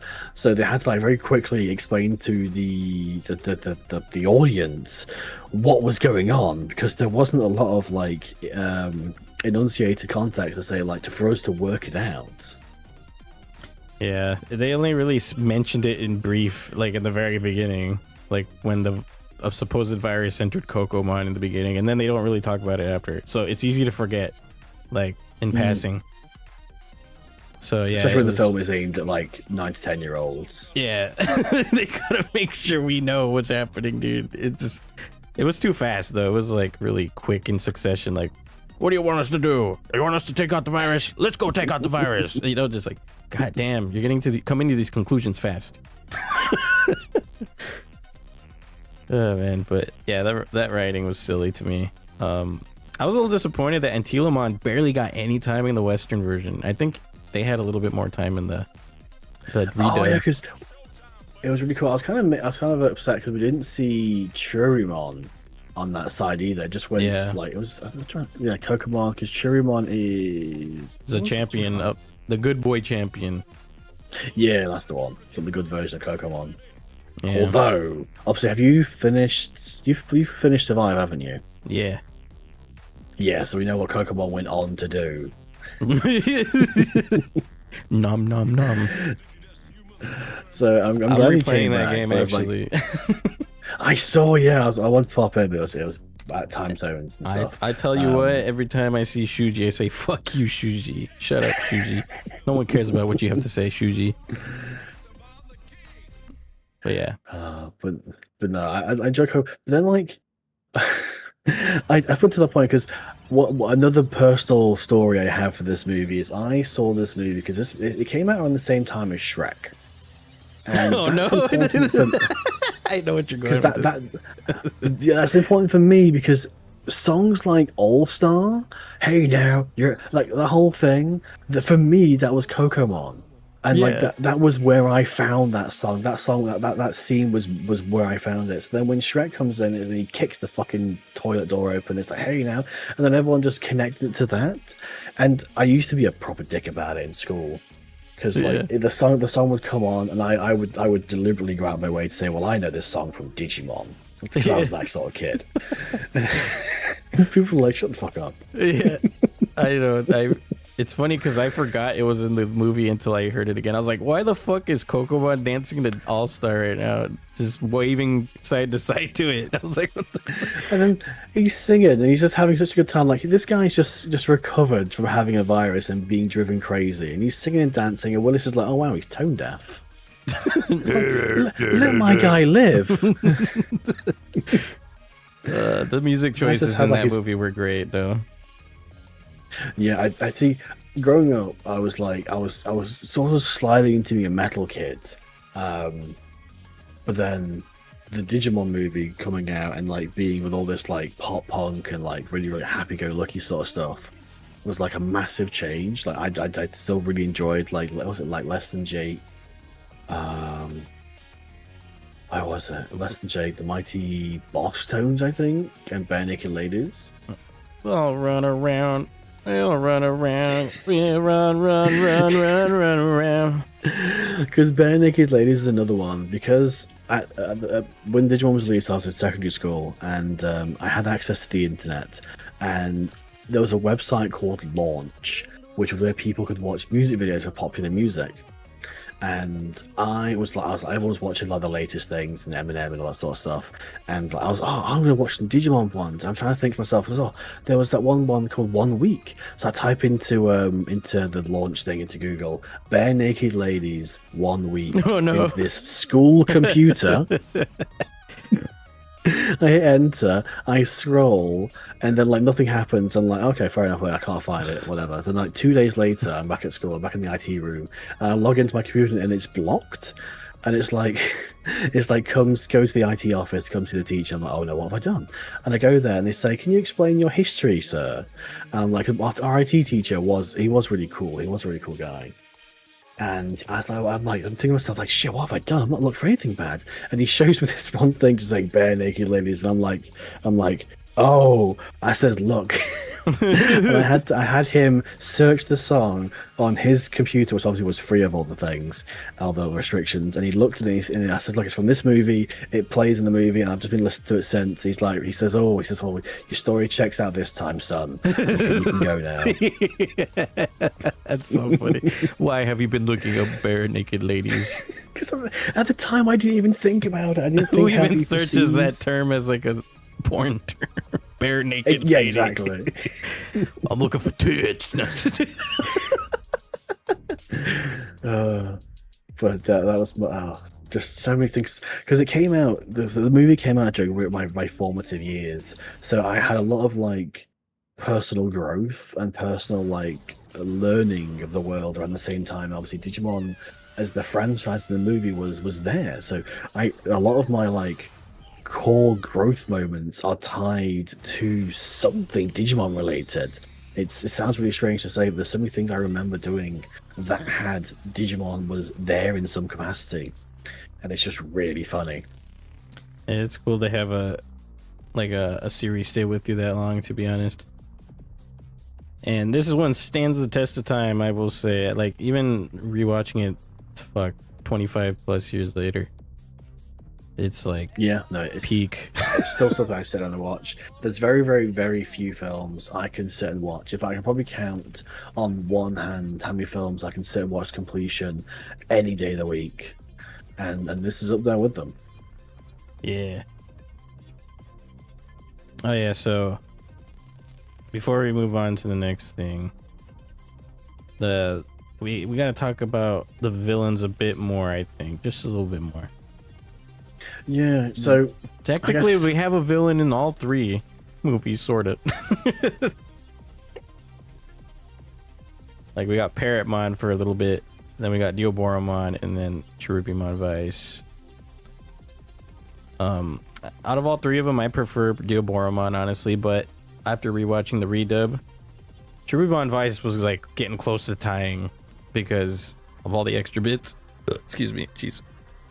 All the extra bits of the movie that you don't normally see in the Western release, so the fights are more like fleshed out, I guess. And then the music too, like, I know that we had that happy-go-lucky awesome music that's cool and it's in its own little like bubble for us, but like watching it with the recontextualized stuff with the Japanese music playing when it was like much more tension and like more stakes at hand, like I was like, oh wow, this like really hits harder now. So I gained a lot more respect for Cherubimon Vice's villain stuff that he did. Parrotmon was kind of like just like a good introduction kaiju fight, and I just like his design a lot. But Dioboromon will remain on top for me still. Just everything about it still hits me deeply. Like, it's just like I could watch that and get hype every time. And I think for me, go on. Oh no, I'm good. Here you go. I was gonna say, I think for me, it's like I like to think about the sort of the context of like why they're doing the thing they're doing. Like, what is it about the situation that makes them like the villain? Yeah, because like Paramon, I don't know if Paramon's just I don't know if it's like it's a preset event. Like, this is gonna happen. This is like some sort of like destiny thing, because we know that all the kids who saw the Paramon Greymon fight went on to become some variety of Digimon partners or something. Yeah. Because a lot of the parents or the adults didn't wake up during this whole thing, and they didn't see it. They didn't. There was very, very little reports about it. Because obviously, you think where it took place, it was loud. It was a massive bird fight, a massive dinosaur. You think a lot more people found it and saw it. So I don't know if it's like the one of those like preordained, like Destiny style things. Could be, because the giant egg that appeared out of the sky and it just opened, like, it just felt kind of prophetic, you know. It's like, is that a Digimon giant One. egg in the sky? And then crack, a big old bird comes out. Well, that's a full-grown bird. What did Ty say? He said that's a really big. That's a hate to see the chicken it came out of. Yeah, the chicken that. Yeah, that fucking was funny. The dub was just so good. The dub, honestly, I people rib on like the W sub, and I'll always defend it. So it's like if it helped us get the thing here in this country to start with, then I'll take it. But like the dub was good. Like there are bad dubs, and there are times the dub is bad. They mispronounce things, they do things wrong. But either way, like it's just good. It's funny. Yeah, I don't think there's anything wrong with it much. Like in terms of like its own entity of in itself. Don't have to take it so seriously. But I mean, and then we have Digimon. I don't know. I can't remember how it was explained. He just appeared. I think he was just like a bit of rogue data that formatted from something. I'm not sure if it was ever explained more in the Japanese version, like how he was. He Pac-Man'd all the information he needed. He was eating all the info and data, but it is like the way he's like a malignant force that has no hatred in him. He's just doing things because he can do it, and he's a little bit chaos basically, Yeah, he's as evil as the common cold. He's just doing what he needs to sort of exist and survive. Osmosis Jones. He's like the virus in there. Because isn't Cyrus the virus? He's really fucking cool. Oh yeah, he's got a cool design. Like Deoboromon and Cyrus are one and the same if you think about it. Except Cyrus got swagger. Nicotine from the cartoon series as well. He was cool as shit. I haven't watched a cartoon in a long time. Oh, so good. So we're on a tangent about fucking Osmosis. Out of nowhere. The film was really good. Although I did really struggle to watch the movie because I struggled to watch like scenes where I know something bad's gonna happen, and the scene with the teacher's like Mr. Dotori is he's just like eating all those bad oysters. Ooh, It's those sorts of scenes that makes me I can't touch that sort of food because it just makes me feel sick. Yeah, the one I always remember is the egg and the monkey poo poo. Or whatever animal it was, just he picked up the egg and ate it anyway. It's like, what the fuck? That movie was gross sometimes, and I was like, I could smell this movie right now. Ugh. It's Bill Paxton, I think, and he just played it so well. Yeah. But no, anyway, I guess I don't know. I think they tried to humanize the Digimon and Copamon virus stuff. Like I don't know how they rationalized Copamon's process in the Japanese version. So he may have actually had a good reason to do what he was doing. Yeah, for us it was just like chaos incarnate. He does what he wants, just because he can do it. Wants to see what happens. Like it reminds me a little bit of how Majora is in Majora's Mask, just a chaos god. Just there to make sure people don't get comfortable with their lives. Yeah, let me fucking stir the pot. Which I get, because it's like it's the theory of like why certain things exist and certain viruses and stuff is like if we didn't have it, then we wouldn't advance in things. Like if there wasn't horrendous viruses or computer viruses or anything, we would make no effort to advance the defense of them. And obviously, things are learned and things are developed on the way to that. It's a way of like rationalizing why sometimes having a bad thing is good because it helps you grow to like fight it, but also like versus the idea of should no bad things ever exist. Yeah, it's a bit philosophical. Philosophical. Yeah.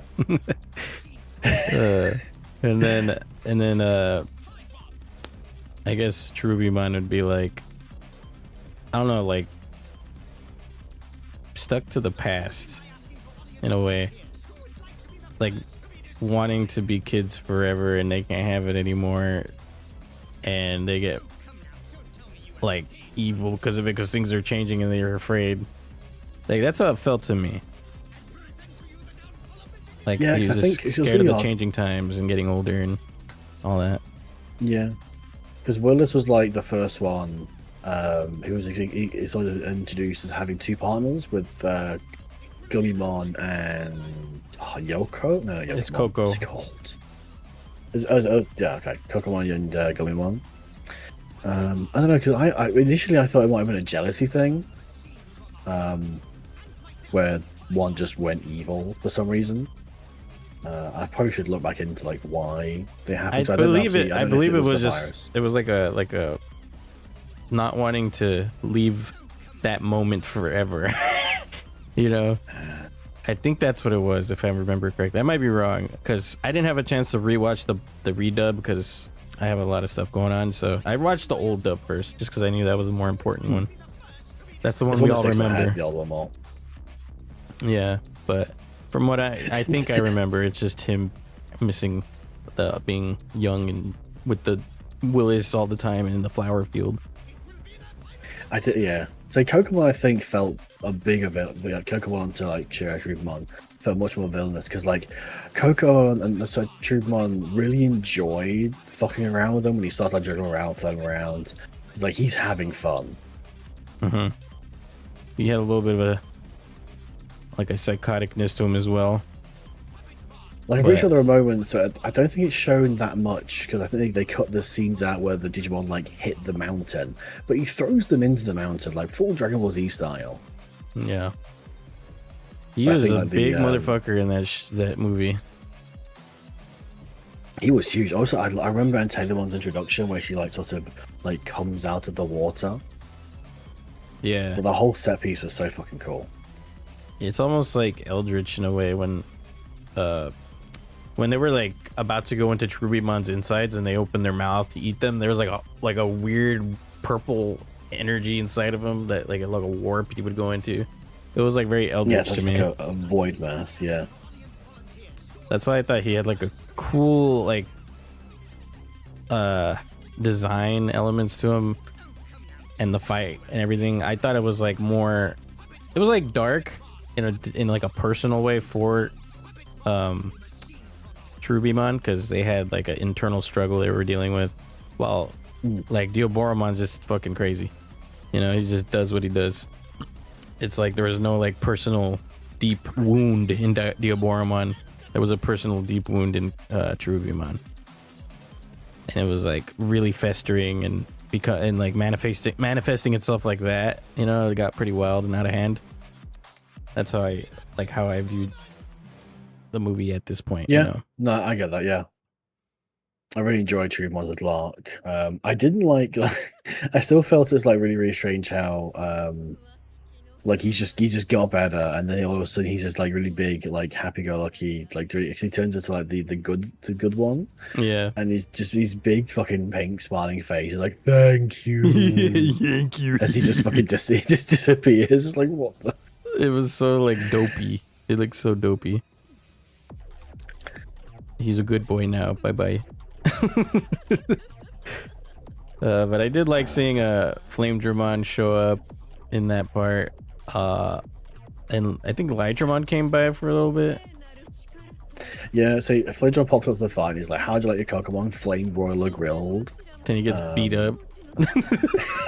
He's bodied like straight away. Yeah, he gets like goes in for a punch, misses, and then gets fucking slapped, and then it's done. It's so great. I think they bring out Ragemon when they have to run across things, and it plays the fucking "You run around, I run around." Yeah, that song's great. The one thing I remember about the redub is when they brought him in and he Digivolved. He was like, Ragemon, what is it? Something of friendship. The lightning of friendship or something. The lightning of friendship. Rah! He just goes rah right after. It's so funny looking. I think one of the oddest animation choices in the third film, for me, is really early on when like TK and Kari find Willis. And TK's like, okay, kid, and it just cuts to Kari's face from like a really like that undertone angle. It's just like, come here, and there's nothing else. It's just a really weird shot. And they yell at him, hey kid, like they don't know him already from all the previous like shoehorns they've thrown in there from us clearly knowing who he was. Yeah, it was just like weird and strange, and they like all of a sudden don't know each other again. Like I guess it's they had because to like animation. rediscover each other, I guess. But yeah, the villains are cool. Like I'm still giving more of a win to Diaboromon just because of that nostalgia, but the new found respect I have for Cherubimon, I think people should, try to find a way to watch the Japanese version or the redub to like get that full story, because it definitely changes perspectives. Does the redub not have the Japanese version? Because obviously the redub is basically a one-to-one translation of the full Japanese version, I think. Yeah, it is. And they also have the original cut, but without the music from the original cut.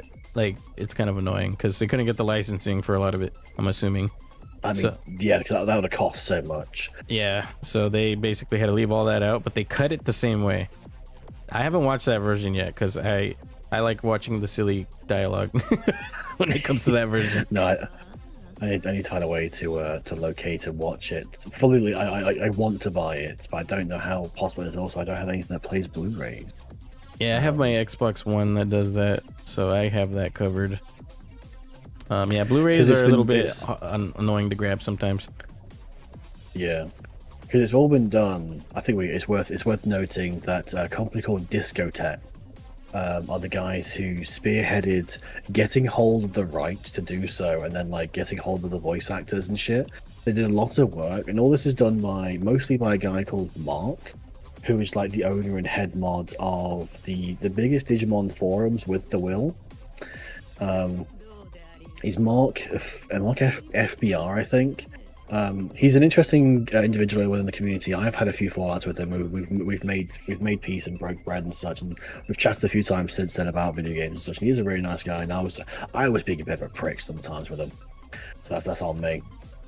But he's the one who spearheaded this. Him working for Discotech, and they've done it with loads of anime as well, where they've like revived shit and brought things back. And I think they've gone out of the way to say they don't use like AI sort of filters and things to do things. They use a program to bring things to life, but it's not like generative. It's all using the original like stuff digitally remastered sort of thing. Yeah. They do a lot of good work, though. I've bought a couple other Blu-rays already. Yeah, and it's fantastic work, which for someone within the Digimon community to be going to such efforts, like I don't see that being done for a lot of other like franchises from their fan base. Not to point fingers at other things, but like there's so many other anime that they disappear and they just become like just unobtainable, unwatchable, apart from like your 780p recordings on YouTube. Yeah, the recordings on YouTube are awful of all this stuff, like movie wise. But yeah, the Blu-rays are available. The movie one, the redub is called Digimon the Movies, I think, and then movies 1 through 3, and then they have another one, I think 4 through 6 for the Tamers stuff and the Frontier, or is it 02 and for Timers? I don't remember. I think the Tamers ones, then they're actually doing the next few movies, which is great because like my favorite Digimon's coming up in the next wave of movies. Oh yeah, that's Locomon. It's Grand Locomon, yeah. I love him. He's the big train. I love trains. It's my hyper focus. I just don't understand how we've survived so long in the franchise and Grand Locomon makes it into every single game. And before like, you have a caboose later. No, I've had like a bit of a sketch of a Grand Locomon version of my model. I've not had a chance to like get it to proper modeling. I would lose my shit seeing that. That'd be a crazy cool upgrade. But no, I suddenly think someone at Bandai loves trains because I don't understand how he just keeps making it. Like being in Time Stranger for me is such a phenomenal like achievement for it because it's just like it's a train. You've got all these dragons and dinosaurs and angels with massive tits, and they still make room for the train, and it's just so cool. And when did you ride the train? It just like it's funny, it like swivels around as you turn and shit. It's so funny. Yeah, you get Locomon and Grand Locomon. And it's just like, I get 2 trains. I get 2 trains. Autistic. I just love it. It's so wonderful. Oh man, I forgot what that related to. Oh yeah, the movies that we were talking about. Yes, sorry. Yeah, the next wave of discotheque stuff. But I just thought it's a massive, big W, big ups to Mark and the crew at Discotheque for bringing those back to life. Although I have not seen them, I will see them soon. I promise. Yeah. All right. So before we keep going with the Digimon talk conversation, I think now would be a good time to go into some Digimon news stuff of recent stuff since last podcast, which we have a little bit of stuff to talk about. There is quite a bit. Yeah, there's been quite a bit of new things with the card game and the toys and everything. Yeah, they had that Digimon Times presentation. It was actually pretty short. I was expecting it to be like 30 minutes long, but it was like 14. Yeah, Digimon Times. I didn't watch it play by play, but I caught a lot of afterwards. I think they're really dipping their oar into the sort of the background of the Iliad, Kunlun, Shambhala stuff now, which is really, really nice to see. It's like they're actually applying themselves. Like, have you seen the big sort of like overworld graphic they've produced? For the Shambhala? Yeah, for Shambhala, showing like all the different worlds. Is it the card that has a spread? No. I'll ping over to you. It's really cool to see. Let's see.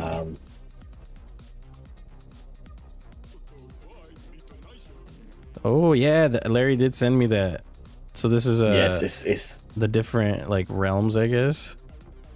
Yes, I think that they all refer to different areas of. It's either different areas of Iliad, and like you got the palace, you got the factorial town and such. I think it refers to those. I'm not sure if this refers to the servers yet. I've not seen like a proper breakdown of what this refers to. Yeah, a couple of these look like they'd be like related to Time Strangers areas. But yeah, that's interesting. Because Epicenter is probably Central Town, then this forest, Gear Forest area, and then the water area. But that has a mountain in it, which is kind of strange. But we saw some new news for BT26. I think EX12, which is the next card set, releases next week.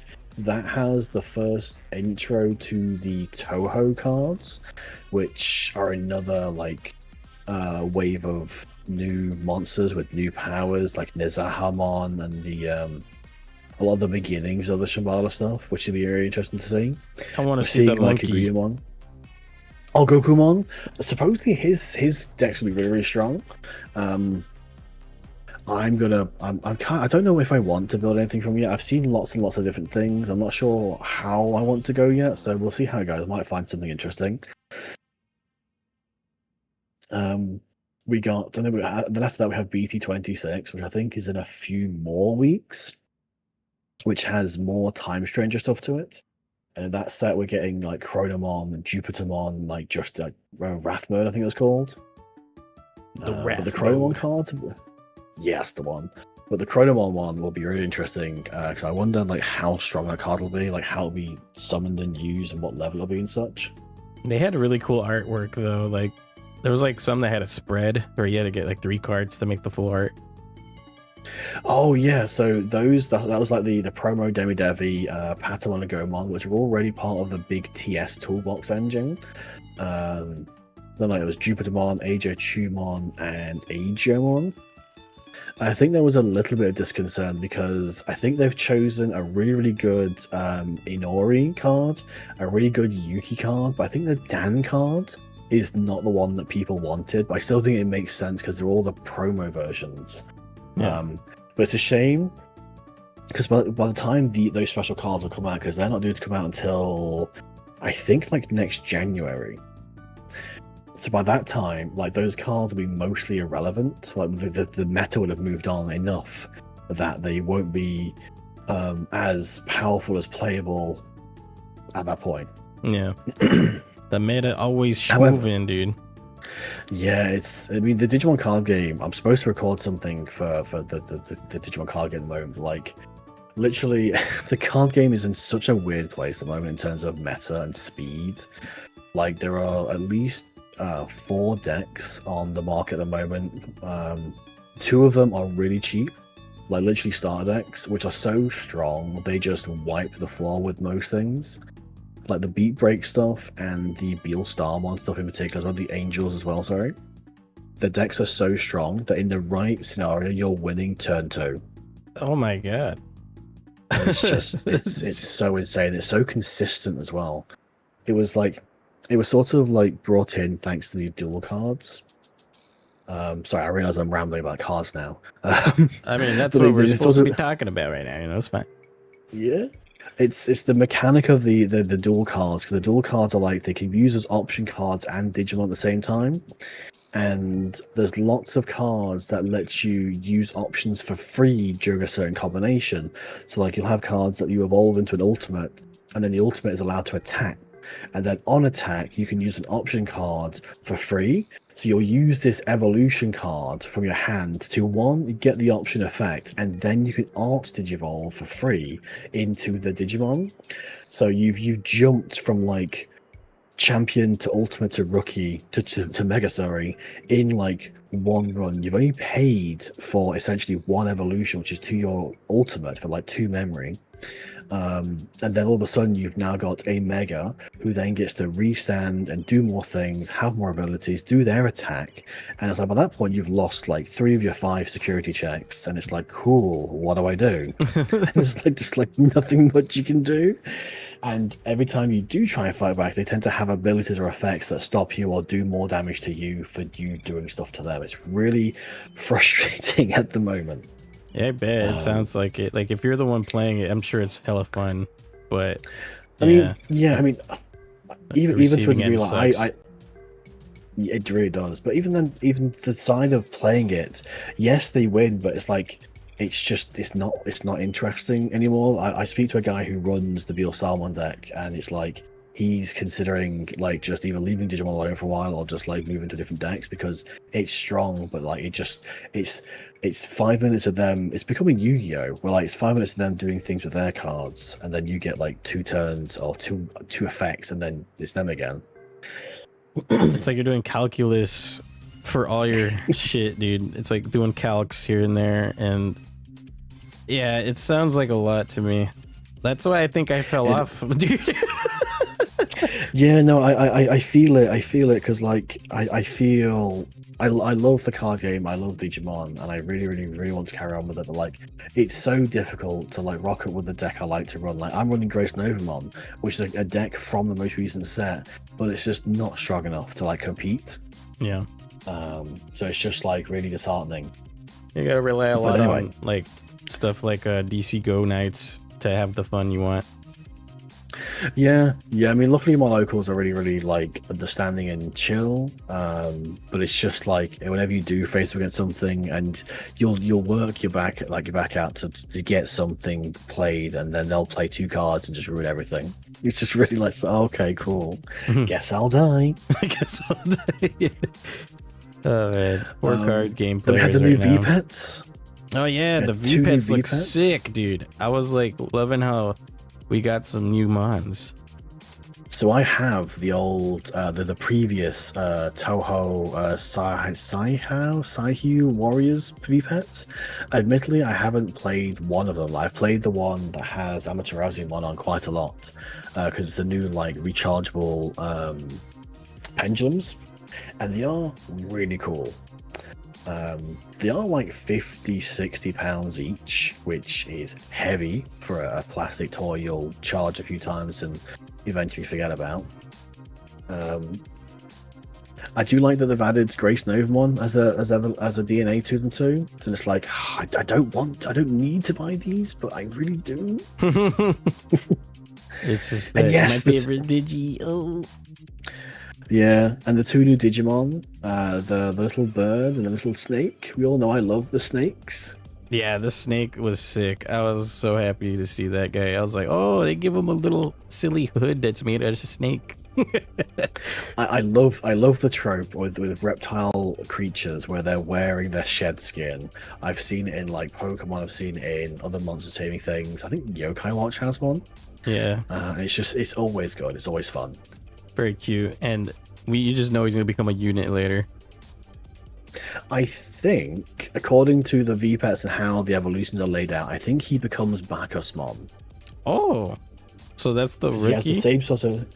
Yeah, so if you've got the evolution chart near you, it looks like he goes into a different, larger snake, then into some sort of mandragora plant type deal, and then into Bacchusmon. So he becomes an alcoholic.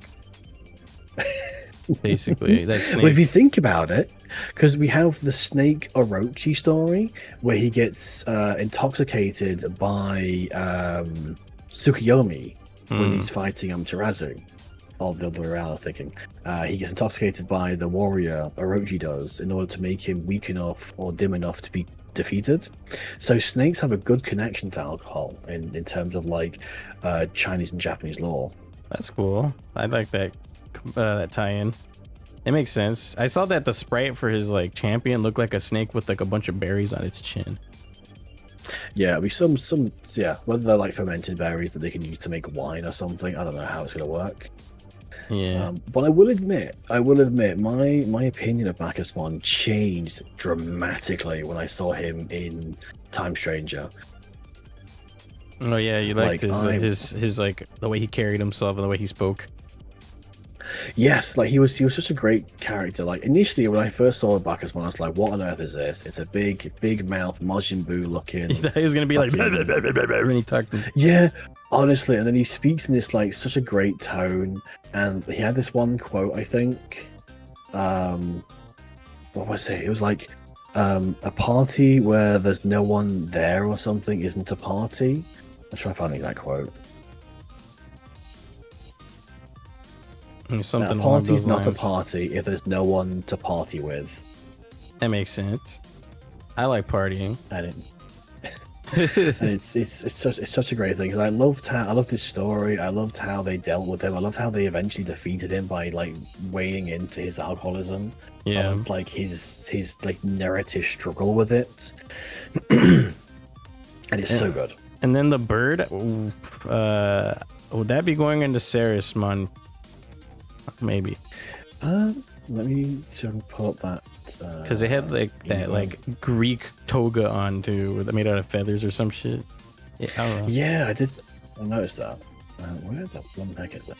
I think I put one tinted up somewhere. Gotta look through the digi files. This is my notes. I have so many notes.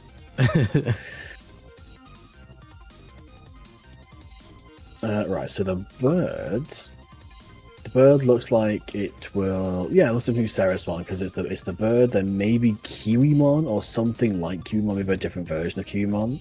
But then there also is another one. So there's two sort of bird lines.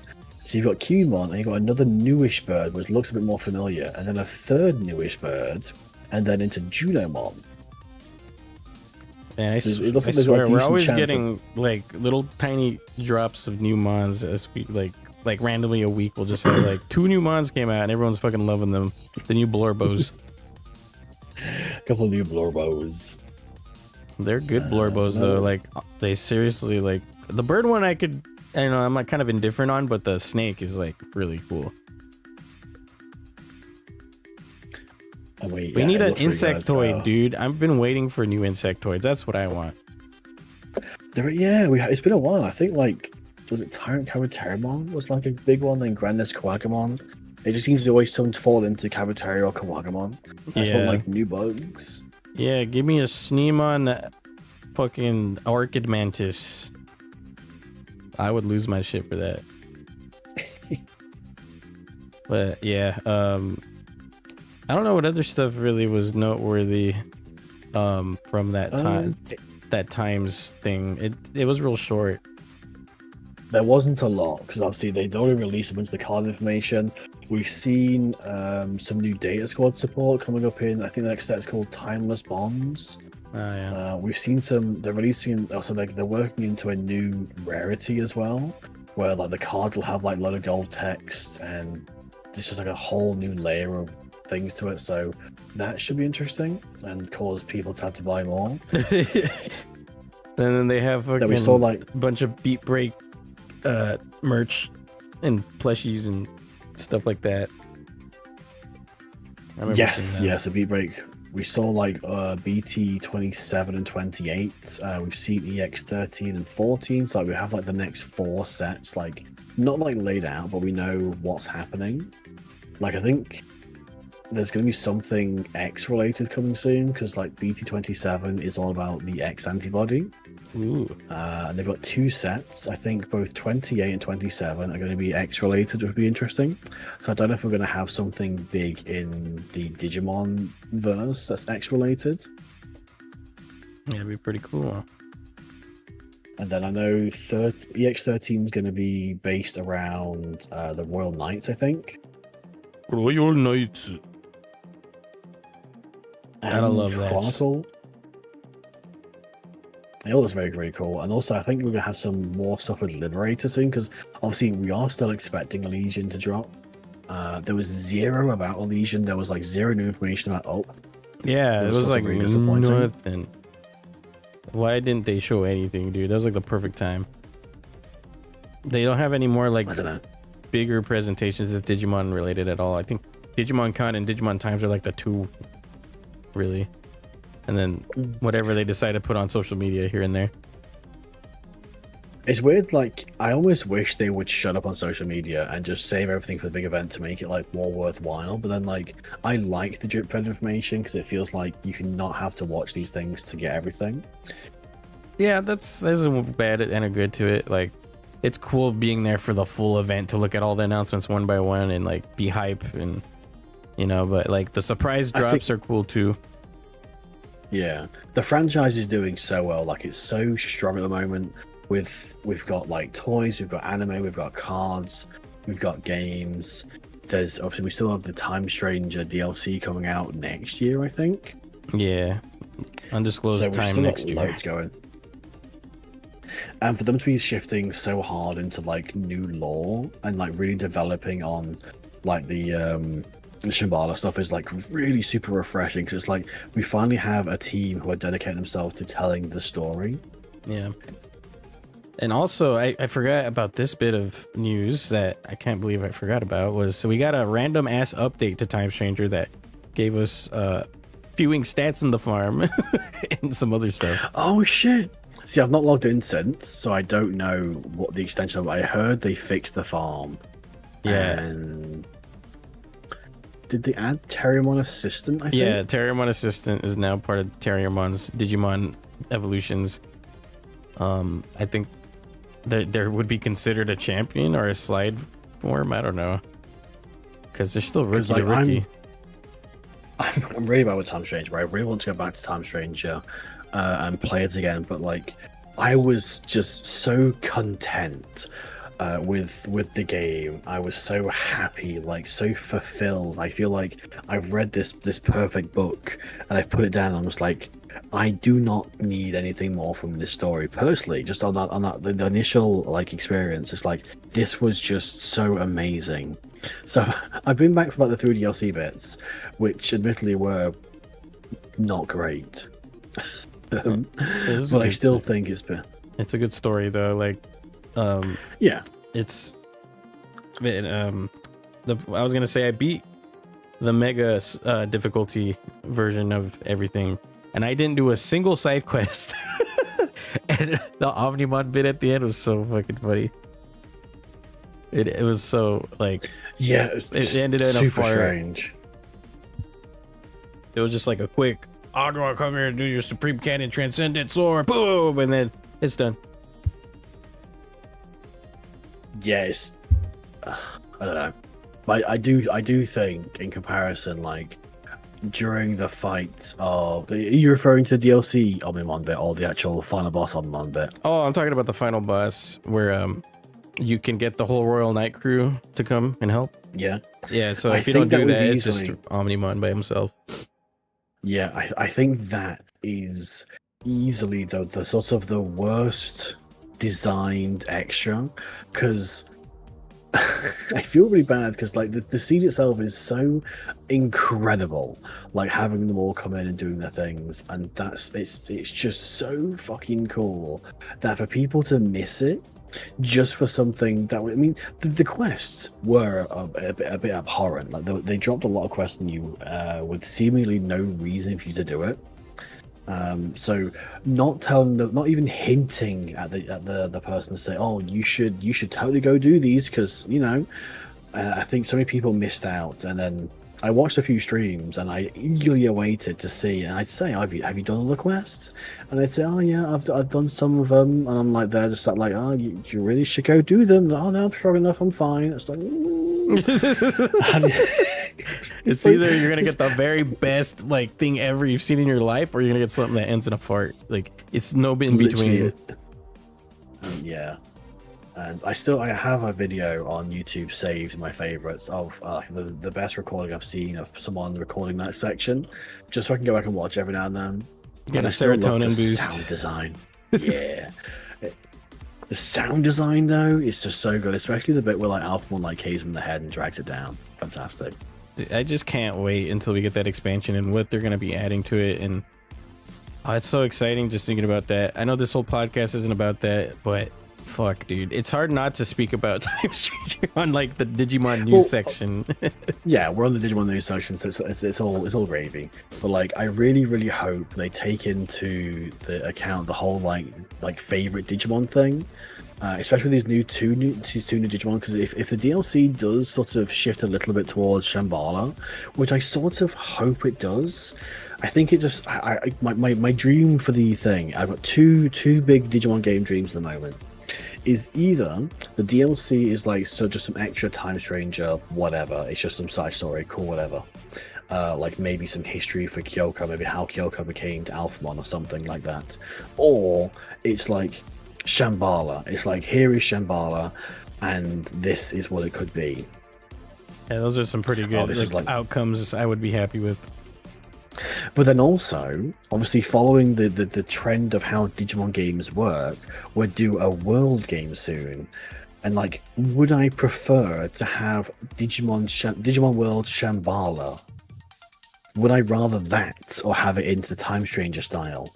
I think I'd really love to see a full like Next Order style Digimon World game, but entirely localized into Shambhala. Yeah, that I would be all for that, because it'd be a whole new Digimon world to explore. You know, that'd be fucking cool. Like, because we've already dealt with Yggdrasil many times. We already have our Iliad game. Give us the Shambhala, since they're just showing it off now. And like, there's so much information and sort of content coming leading into Shambhala, just makes me think that something else is going to happen. I feel like the Time Stranger story is like quite solidified. It's quite done. Like, there's not, unless they, let's say, lead into like the history of things or something. I'm not quite sure what else they could do with it. Yeah, I think there should be a good amount of stuff. Like, my theory is they're going to work with, they work with time. Now we're going to work with space.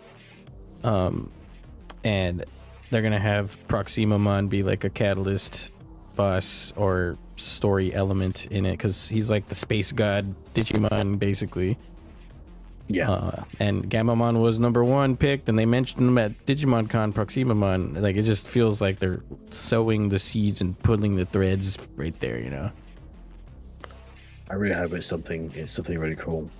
Yeah, but yeah, world expanding on Shambhala would be cool. They already like, even in Beat Break, they have a lot of Shambhala stuff in there, like the Shangri-La egg, Yep, that's true. They're gearing towards Shambhala in the anime and the V-Pets and in the cards, so there's got to be something going on there with the games. Yeah, speaking of Beat Break, they're going on break this week. Oh yeah. It's like 2-3 weeks, or maybe a month, I think, with no episodes. No, it'll be July something, like early July. It's gonna be next week, but yeah, they took a week off for soccer season, World Cup. So we won't have an episode tonight, unfortunately. After that last episode, I won't spoil it, but god fucking damn, dude, I don't know if you've seen it. No, I've seen the last one. The last one was like, it was fucking heavy. It was like Digimon survive levels of dark for me. Literally, I remember sitting down and watching it, and thought, I could do Digimon, and I'm still sat there with my eggs on my toast, just waiting for the world to start. And I'm like, whoa! Like, the scene hits, and you're like, we just did this. We're here now. I was confused at first. I was like, Did they just do that? I was thinking in my head, I'm like trying to rationalize it for a bit. I was like, they didn't do that, did they? And then I couldn't deny it anymore. Once it got further into the episode, I was like, God damn. I was honestly expecting them to like try and explain it away, and like the next scene would cut to like her being trotted away in an ambulance or something. I was fully expecting it to like not be what it was. I was like, whoa. Yeah, this was like probably the darkest episode in Digimon I've ever seen. Like, it's gotta be in history. So just so you guys know, if you haven't gotten that far, it's a crazy episode. And we have to marinate with that fact for another week, mind you. So yeah, that's the crazy part too. Like, they're giving us the bye week now. But it was so good though. Like, it's just like a great storytelling anime. Like, everything about it feels super fleshed out. Like, it feels like they knew what they wanted with this series, and they're pulling off a lot of good shit. And it's like making me feel like this probably will be my favorite season of Digimon ever by the end. I think it's definitely up there with the ones I've really enjoyed the most.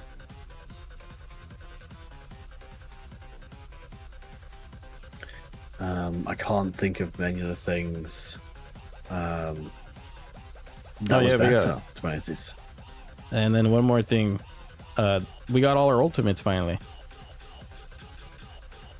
That's one thing we've been fucking waiting for a long time. It's when we're getting all the ultimates. I mean, now we're waiting for all the megas, but now we got all the ultimates. That's exciting.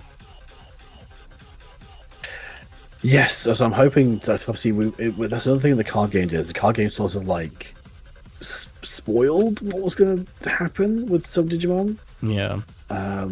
That was quite odd. So I'm hoping we'll see that soonish, or maybe even not at all. To be honest, it could be quite interesting when they go a different direction entirely. Yeah, who knows what's going to happen? It could be something out of left field for that. I think we have, if the theory is true and the rumors are true, about 12 episodes left, maybe 12 to 13. Yeah, as long as they like wrap things up a little bit better than they did with Ghost Game, then I'm happy. Yeah, like this one's already, like I said, like feels fleshed out, and I heard something about Ghost Game having like development hell a little bit. And yeah, obviously Ghost Game was developed and like written and stuff during COVID, so I kind of get it. Yeah, it was just an awful situation, but hey, at least they're remedying the newest season to be like literally one of the greatest ever made. And I'm glad that the Data Squad writer's on there, because I really appreciate Data Squad's like storytelling elements and like things they have in there, because you can see the parallels everywhere.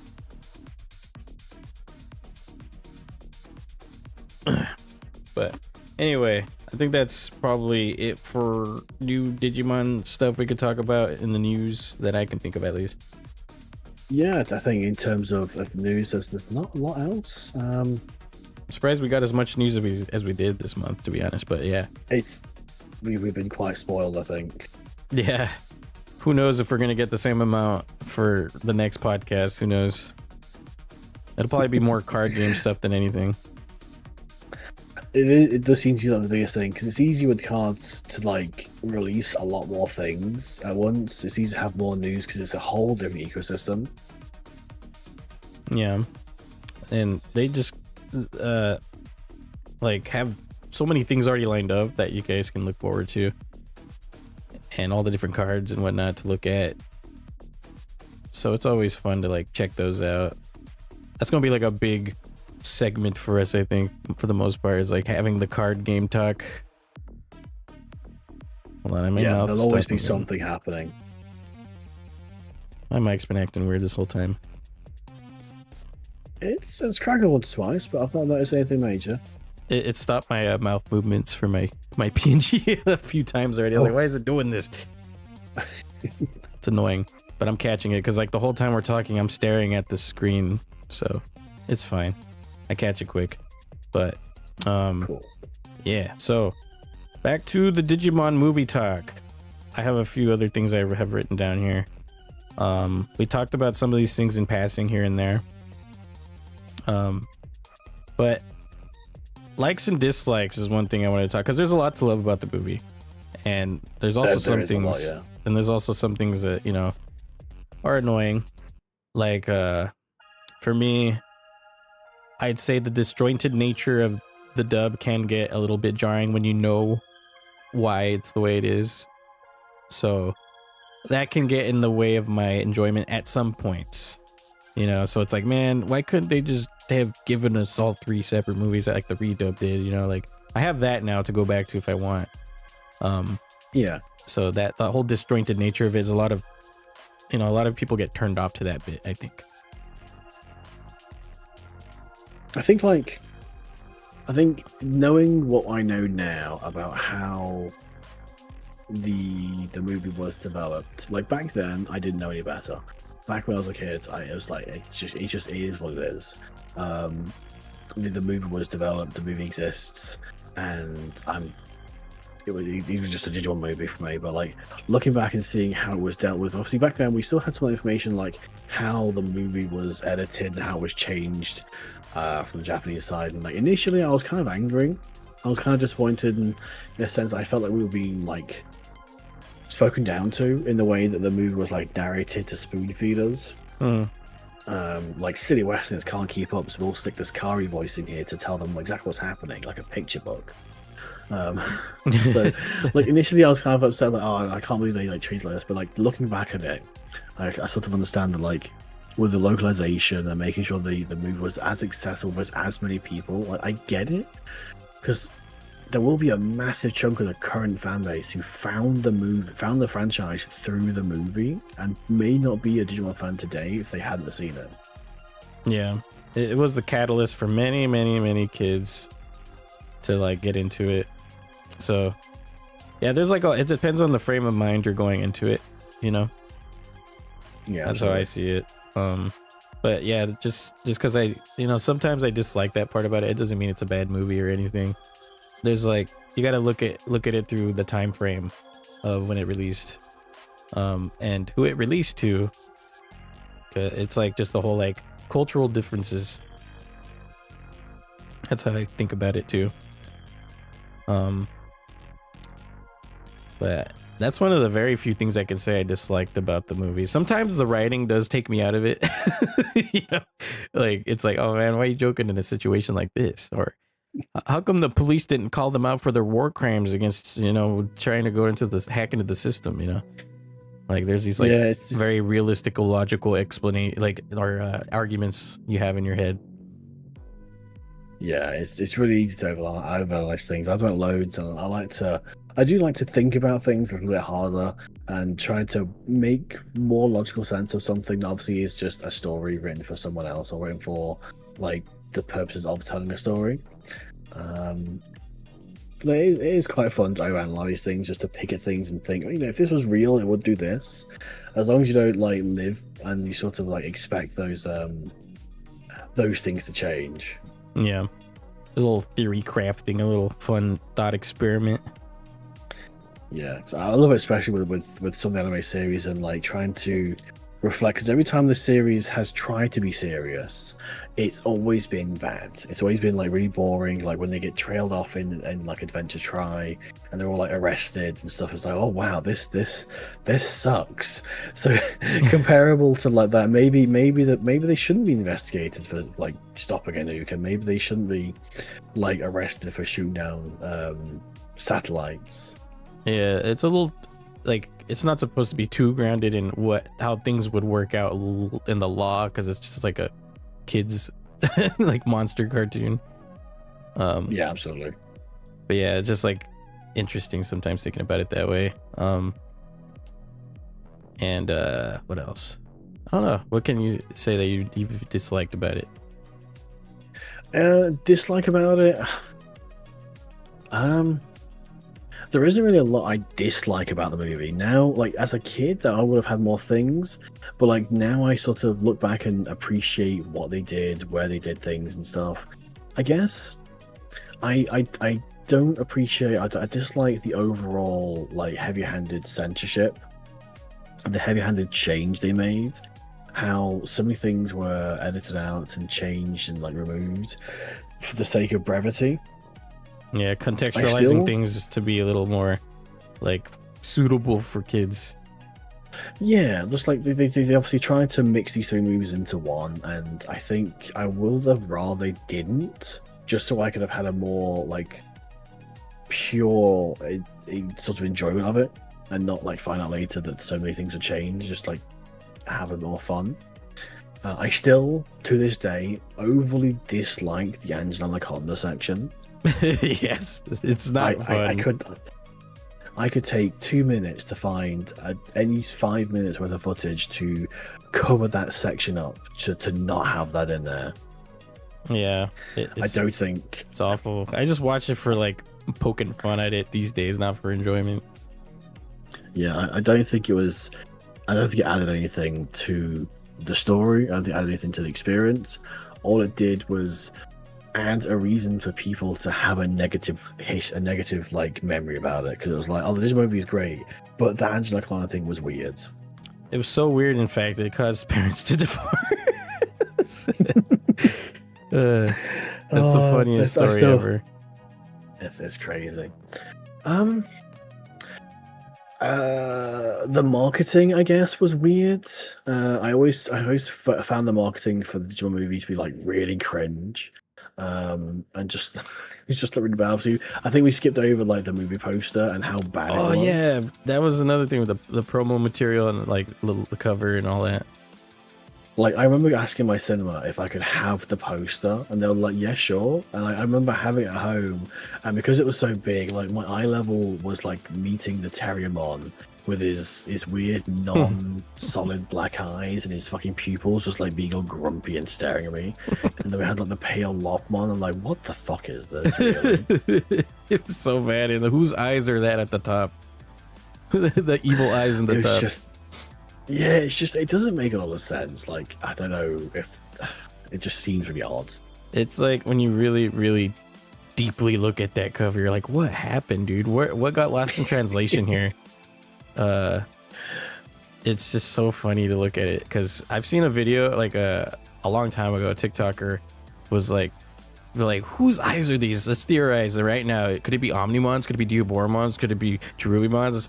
And I came in with my fucking, actually, it was probably the artist who misinterpreted everything, because, you know, they had a little to go off of, you know, kind of like bullshit. And they ignored my comment completely and were going for all the like fun comments, not mine. It was like funny. Oh no. I actually somebody one time, but it wasn't me knowing anything. It was just my own theory of like, you know, like probably the artist just didn't know, like how in the West, like how they made video game covers for NES, like Mega Man. Like Mega Man's one that comes to my mind of like how different and weird it was. It's like a real grown ass man in a fucking suit. Like this is like weird, you know. I just think it's a Western thing that happened where they're just like, don't give the artist context of like anything. Just tell them, we want this. And then they just go off and do it. And they're like, okay, good, thank you.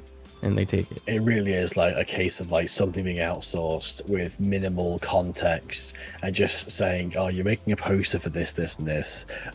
Please make sure it follows this, and that's it. Here are the like 3 Digimon else that are the poster childs here, so you'll have to do these right. But the rest is fine, you know. Like, I gotta know who did that cover. I don't know who the artist was. That's one thing I don't know. I would love to find that out, because like Digimon fans would be all over that. Like thinking about it, like having an interview with the person who did the artwork for the Digimon movie in the West. Like, holy shit, people would be like, I need to see this. We need to see the explanation right now. But I think in terms of my dislikes, it was just I suppose I sort of a casualty of the era it was released in. I don't think there's anything about the actual movie itself in hindsight I disliked.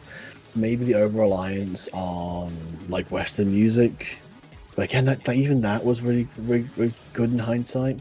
Yeah, it had the jams, dude. Like, it's not like it did have the jams. It wasn't relevant really to like what Digimon is in Japan, but like for us, it was like how we remember it and what we associate with it. So like you can like retroactively be like, oh man, we were robbed of like the genuine experience, the intended experience, you know.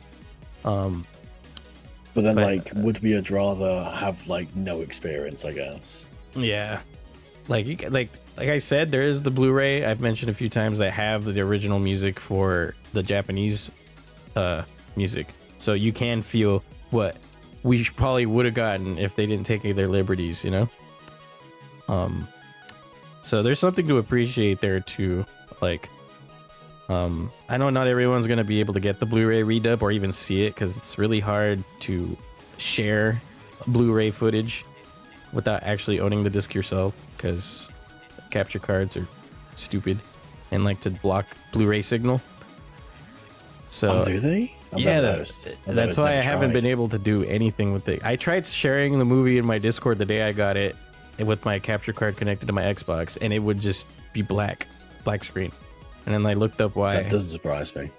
And I just looked up why, and it was like, because they have a built-in feature that stops Blu-ray players from being, you know, captured on video software, unless you have a special kind of splitter thing, and then, or if you have a PlayStation 3 original. That's like the only ways you can like actually share like normal means. So I don't see the Blu-rays ever getting put out really anytime soon. Someone would have to have all that stuff.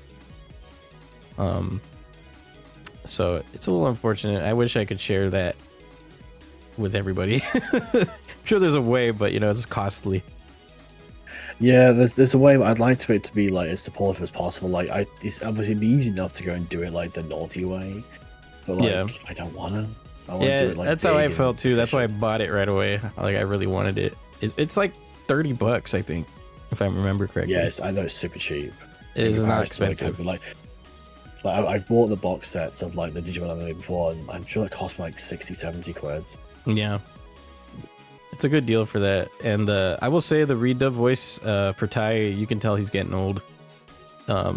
He's a little bit of scratchiness in his voice when you hear him as trying to be little kid, like little kid Tai. It was kind of hard to like take it seriously. Yeah, Joshua Seth is like one of my favorite just like people in general, because like you'll follow him and you're like, oh, it's Tai, he's amazing, he's Tai, and you look into like the other things he does, and he's a hypnosis magician, and it's like, what? And you look into like his live shows and stuff where he does like the hypnosis and like mind fuckery and shit. It's like, but that's Tai. Imagine a Digimon fan being like hypnotized by Tai. Imagine how weird that would be. He tells you to do pepper breath. Pepper breath. Then fucking, please, Mr. Joshua Seth, hypnotize me into a Digimon. I would love nothing more. That's hilarious though. He just like happens to be like one of the most interesting people ever. It's crazy. But no, in the grand scheme of things, in terms of dislikes, no, there's not really anything like solidly I disliked about the movie.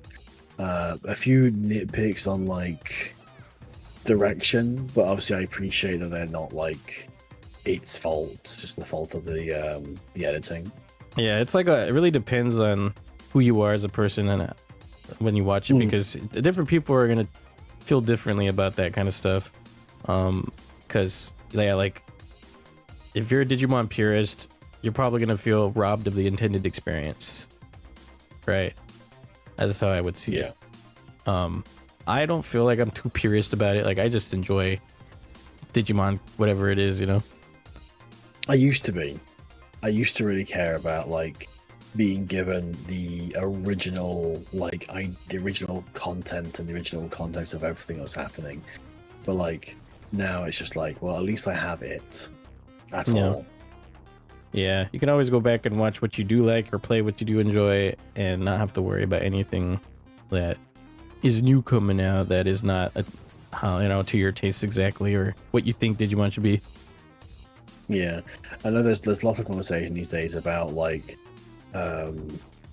what is translated as what, if it's the original context and if it's like what the author intended, and I just don't have time for that anymore. I don't care. Yeah, there's better things to worry about, because like you're just gonna work yourself up. You know what I mean? You're getting angry for no reason, just all angry and huff and puff about fictional world. But yeah, it's just a frame of mind deal with disliking what's in the movie or not. like if you're a fan of Digimon, you're gonna love it for the most part. Like I can't really see any Digimon fan just straight up hating it, you know? No, I mean, no, I actually don't know anyone who directly just like outright says no, this movie is terrible. Everyone has like an onus of positivity to it. Yeah, it's a testament to how like awesome the movie is too. It's like a cult classic in a way too.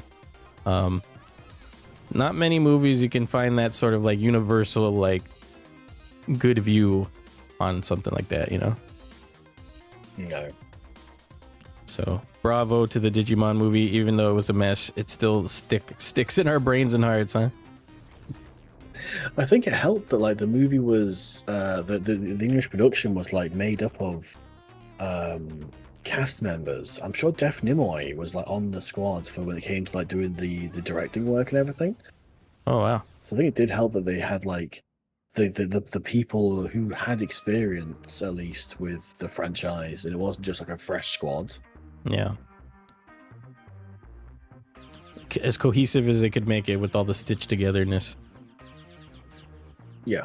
Because you can still follow along fine as long as you're not thinking too hard about the details. Yeah. You can basically only ever watch Digimon the movie and never even think that there is a Japanese version or a redub version, and you would still come away with, I would say, at least 98% of the same joy and the same idea and conceptual like thinking of what the movie is and what the story was trying to tell. Yeah. I don't think the changes made that much of an impact that it changed people's perception of the movie. Yeah, just a goddamn good movie. 10 out of 10, all right, guys? That's all you need to know. Go watch it. Yeah, definitely watch it. And like I said, I recommend, if you can, buy the Blu-ray redub. It's pretty damn good. It's crisp, beautiful sounds. The dub, like I said, some of the voice actors sound old, you know? That's really the only thing that really kind of take me out of it. Japanese music's cool too, I think. Yeah. Like that really like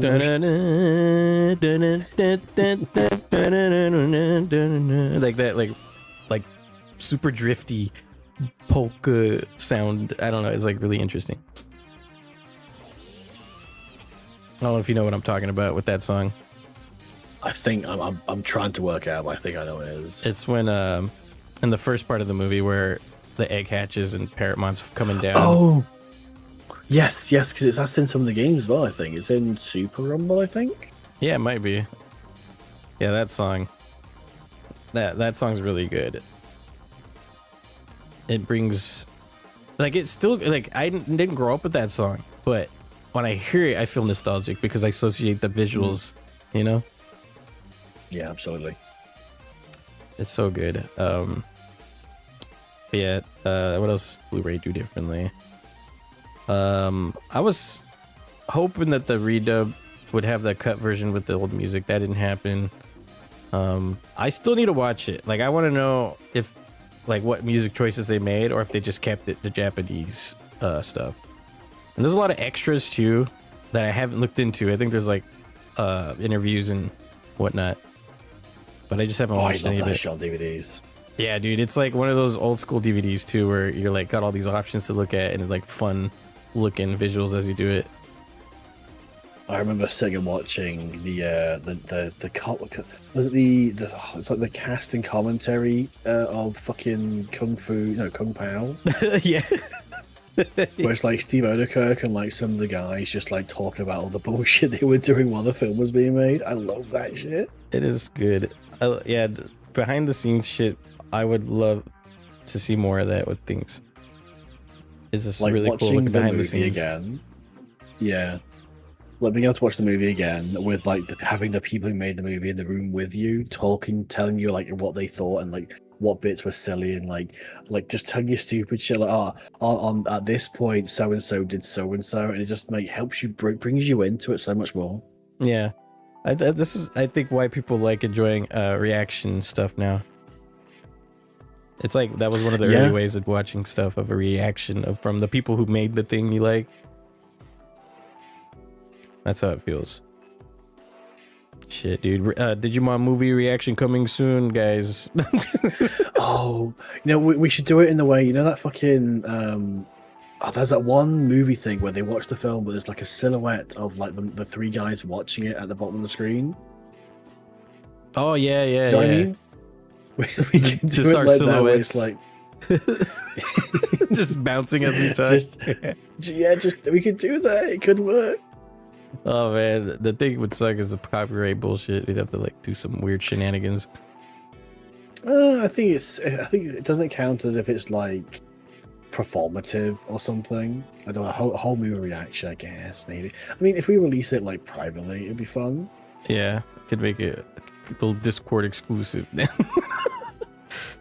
That'd be interesting. Yeah. Digimon movie reaction. You gotta write that down. Oh man, that's a really fun idea. I don't think fuck. Like, it's just making me think of all the things I've seen like that. Like Toy Story, I think had one, didn't they? Yeah, lots of movies. Lord of the Rings had it. Lots of old movies had like because it was just always just a different audio track they play with the movie.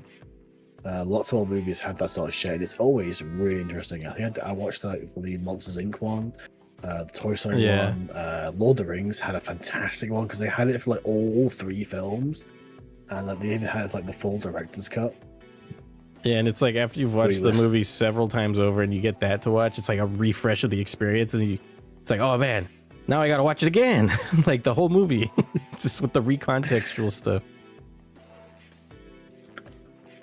That's a beautiful feeling. So with the media. Did I skip the like section, or did we start with the dislikes, half of likes and dislikes? Yeah, we kind of just talked about our dislikes for a bit. Yeah, if you want to talk about some things that stand out for you. There's so many things about the Digimon movie, 1 to 3, that I enjoyed though. Talking strictly speaking for the dub, for the sort of formatted one that we saw as kids. Oh man, I hated hearing Kari cough, because like I felt so bad, like just hearing like sick kids and seeing her cough and like seeing the saliva and everything. It's like, I'll just take her home. Because I remembered like in the anime, Tai got in loads of trouble with his mum because he wanted to go play soccer with his friends, and his Kari was like super sick. And he had to stay home and look after her while his mum was doing things. His dad was at work, and he's like, "Oh no, it's fine." But it was like super hot, like a proper Japanese summer. And he took her to the park so he could go play because he was bored. And she got like super hit, like super sick, like being hospitalized. And his mom, there's a scene where his mom like slaps him, like, how can you be so selfish? Like, she was sick and like she almost died. And that's why he got like really protective over her during the Machinimon section. Yeah. So like seeing her be like all like sick and stuff earlier on, I thought like maybe they would have worked into more of her being frail, but they just seemed to forget about it. Yeah. Just like immunocompromised. But no, I love the fight. I still love the I'm Greymon now, and just that whole scene with the whistle. Oh, the whistle part. Yeah, that's super iconic. It like still makes me feel like butterflies when I hear him like blow the whistle again. It just like hits in my stomach. Yeah, just the whistle being like a set piece, because it was always there. Like she was singing to Bodemon and singing a Koromon with the whistle, and then it turned into like the summoning thing. I love when there's like a tiny little I think they call it like Chekhov's gun or something in writing, where like something is mentioned and it will be used at some point. Yeah, a storytelling device. Yeah, but I think just it being just this obscure whistle. And then they even chose to call back to it in the Omegamon section. Oh, did they? Tai says, yeah, when War Greymon gets like fucked up by Diaboromon, and he's like his eyes are like off. Tai says, "I don't have a whistle to wake you." Yeah, that Now, is cool. Great War Greymon wouldn't know what the fuck he's talking about because that's not the same Agumon, it's not the same guy. But Ty obviously knows, and whether it's just a callback for the viewers, I'm not sure. But it was a nice touch, even if like subjectively it made no sense. Yeah, it's yeah, like it feels like almost like a shoehorn almost, but at the same time, maybe he just does he remembers his past with that specific one that he just brings that up, you know. Yeah, but I think it's mentioned before that I think Agumon then mentions that he's not the same Agumon, or is it Genai who mentions that? I can't remember. Someone mentions that the Agumons are different. I can't remember the exact order. Okay. But no, love that bit. Love the epicness of the whole, like, I'm Digimon or something. Digimon. Like, it was just so cool having this like huge, like, just this incredible night of justice, and it was like, I think it was just really odd to have him just this massive like heroic thing made of like all this hope and light and friendship, and it was just such a massive like moment. The White Knight moment. Yeah, he was just epic, and just provided so much hope, and like, man, I want to be like that. I want to be super powerful and stop the bad guys and stab them in the head with my sword. And then like one thing that I did like was that the way that the oomph to the animation when they were shooting the supreme cannon everywhere. Oh yeah, like the little mini impact frames they use when he was like boom, boom, boom. Yeah, and just all this cool like ice like mist popping up everywhere, and it's like, oh man, like so wispy and cool. Supreme cannon. I remember, yeah, just the fight scenes are always fantastic, and he just did really, really well with it. The animation was great. Yeah, and the one thing I brought up earlier was the details of the drawings they were doing, the red outline. That little stylistic choice, instead of doing like a regular like black line outline, they chose red, and that made it feel otherworldly. Like they were, like you mentioned a bit too, like they were like digital now or something, you know? Yeah.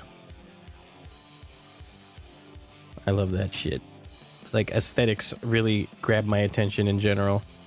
I know that the director of that movie's like art style or whatever, he also did a One Piece movie, I think. I forgot which one though. Red, I think. Movie Red? One Piece movie. I think it was One Piece movie Red he did.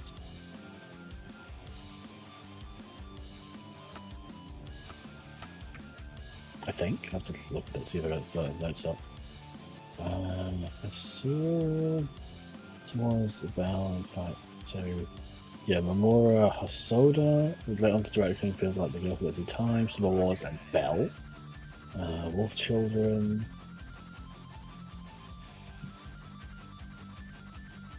The Boy and Thing, Roy, Bell. I can't see any One Piece ones, but he may done something else later on.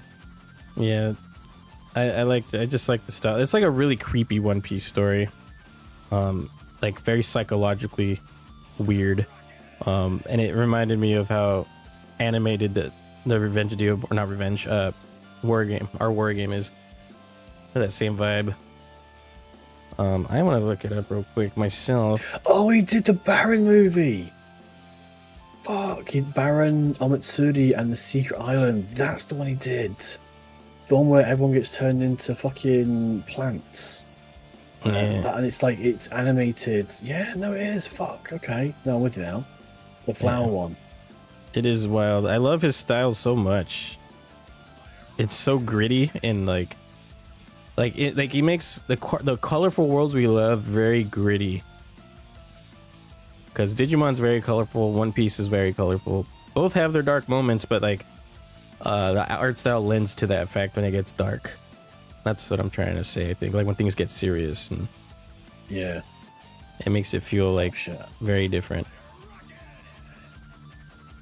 Yes, he's a really good director. I'm glad they had him do it because like the aesthetic is like so memorable. Like I think that's one of the biggest reasons I remember it so well. Like I could just see it like As I'm thinking in my head and closing my eyes, I can see the visuals in my head of just them fighting in like Omnimon and Dioboromon. It's burnt into my retinas. I remember that. I love that shit. Hurricane Touchdown, that movie, for what I like, is like the inner turmoil of the second Digimon versus having a Digimon that is with you all the way, because he had the two Digimon partners. One was in turmoil, one was with you and like trying to solve things with you, and it felt like almost like a losing battle of like you were losing one of your friends forever, and that deep loss hits, you know. Yeah, absolutely. It felt like a losing a friend. Themes of like, yeah. But it's a happy ending at the end, sort of, you know. So it's like that, all that like deep darkness happens for like 90% of the film, or even longer for that section at least. You're just uncertain, and it's all eldritch and dark. Yeah, it definitely stood out from like the rest of the movies. I think I just appreciate when stories can be dark like that in their happy worlds, I guess you could say. Like, this is off topic, but Sonic the Hedgehog does that a lot, where colorful characters and animals and shit, but they sometimes deal with world-ending shit, you know? That's like my favorite kind of trope. I do like the subversion of when like everything's all happy-go-lucky, and then all of a sudden there's like this massive like just events, and they have to deal with it. Yeah. So I do have a couple more things here written down, I think, that we could talk about. We talked a little bit about like some of the promo material, like the commercials you were talking about. Yep. Some of the oddities we've seen, like that website you showed me. I was losing my mind laughing at that. The Agumon was so stretched out and floating in like this weird area. There was this weird wave of like Flash games released for the movie, and the website was like really, really cheaply made. The games were all like done like Temple Run style games, and it was really strange. The whole thing was really odd. Because they came as well on my VHS of the movie. I had that little square rectangular CD-ROM that had like a bunch of games on it and stuff, and I remember my PC at the time barely ran it. It was just basically like a bunch of Flash games and like coloring in things. God, those old games, all those man. games are strange. It's like such an oddity of the time too, like having those random Flash doodads to mess with, and like random releases of things. I remember, this is another like tangent, but like Arthur. Remember Arthur? I remember Arthur, yeah. They had a ton of those computer games. And I think they were also attached to like VHS releases. And then they had, I don't know, there's a couple others I can think of, but they were just like strange little miniature computer games you could just mess with. And that's just like such a product of the time. But it was cool because like it being a Digimon series and getting your own little game out of it, you know, it's like, oh, I could plug this into the interface and start messing with Digimon, like, you know. It was, yeah. I used to love playing them whenever we had like downtime at school and we were allowed to like do that sort of thing. I always loved jumping into the school computers and jumping onto those like silly old games, because there were some really, really good ones for random size. Medabots had some good ones, Duel Masters had some great ones, and they're just really fun. Like, who made those games? Just like random fans who were adults already that knew how to do shit. Like, that's what I think about too. Because back at that time, you had to put in some effort to make something like that, you know, and not just any Joe Schmo that doesn't know what Digimon was gonna do it, you know. It had to be some super fan who was like 20-something years old working on computers. It was Hazard the whole time, guys. He made the Flash games. Oh no. What else? I have here's an oddity of mine that I do own. My brother found it at what do you call it? Uh, those stores that just sell shit that people bring and donate. Oh, like charity shops, like Goodwill. Yeah, something like that. He found the Digimon movie on VHS, but it was a Hollywood video rental version, or like a example version, right? Oh shit, really? And it has like the Hollywood video stuff on it. And yeah, I have the VHS for that. It's really cool seeing that on the fucking thing and the sticker on the VHS itself. It's like they had that as like the display, like playing on the VHS they had on in their store. Oh yeah. So I have that right now. And we just got a VCR recently, so I need to test it out and see how it looks. But we don't have a CRT TV. We have just flat screens. So that's the only problem. I'm gonna sit down and rewind the movie for 15-20 minutes and wait for it to go back to the beginning, you know? Man, you remember having to rewind shit? I remember. I burned through my first copy of the Digimon Movie VHS because I was so obsessed with the Digirap. Like, when me and my brother sat down to watch it, we would watch the Digirap section, rewind it, watch the section, we'd sing along. I tried to write down the lyrics. And just, yeah, we ruined that first tape. First tape just kept getting rewinded, burned to crisp. Because obviously VHSs had like finite amount of plays before the tape screwed up. If you kept rewinding and forcing it forward and everything, then yeah, it's fucked up. Yeah, it's funny how analog technology worked. It's like it felt more permanent back then, but it's not. Shit could ruin real fast. You could have your whole tape eaten, and it's like the worst thing ever. It's like so visceral. It's like you hear like all these noises. You're like, oh no, pull it out, and it just makes it worse. And oh man. Nah, I do not miss that feeling. That was like the only downside to having like VHSs. It was good fun though. Good fun. Yeah. Now we have discs and streaming. I remember as well. I think when DVDs started becoming a thing, I think there were a few like DVD rewinder like pranks released. I seem to remember a few of those being like popping up in like stores and stuff. We even had to rewind DVDs too, huh? But like only if you didn't finish the movie.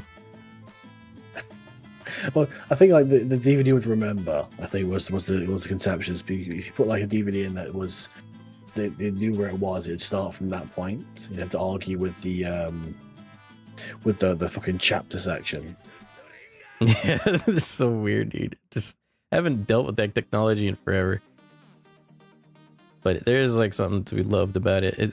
It brings me back to the times of being a Digimon fan in the old days. It was good fun. Alright. But I remember my PC was like really, really old, so I had to like delete the temporary files every time I tried to run that CD-ROM. And I never had a chance to print the pictures I colored in though. Aw, damn.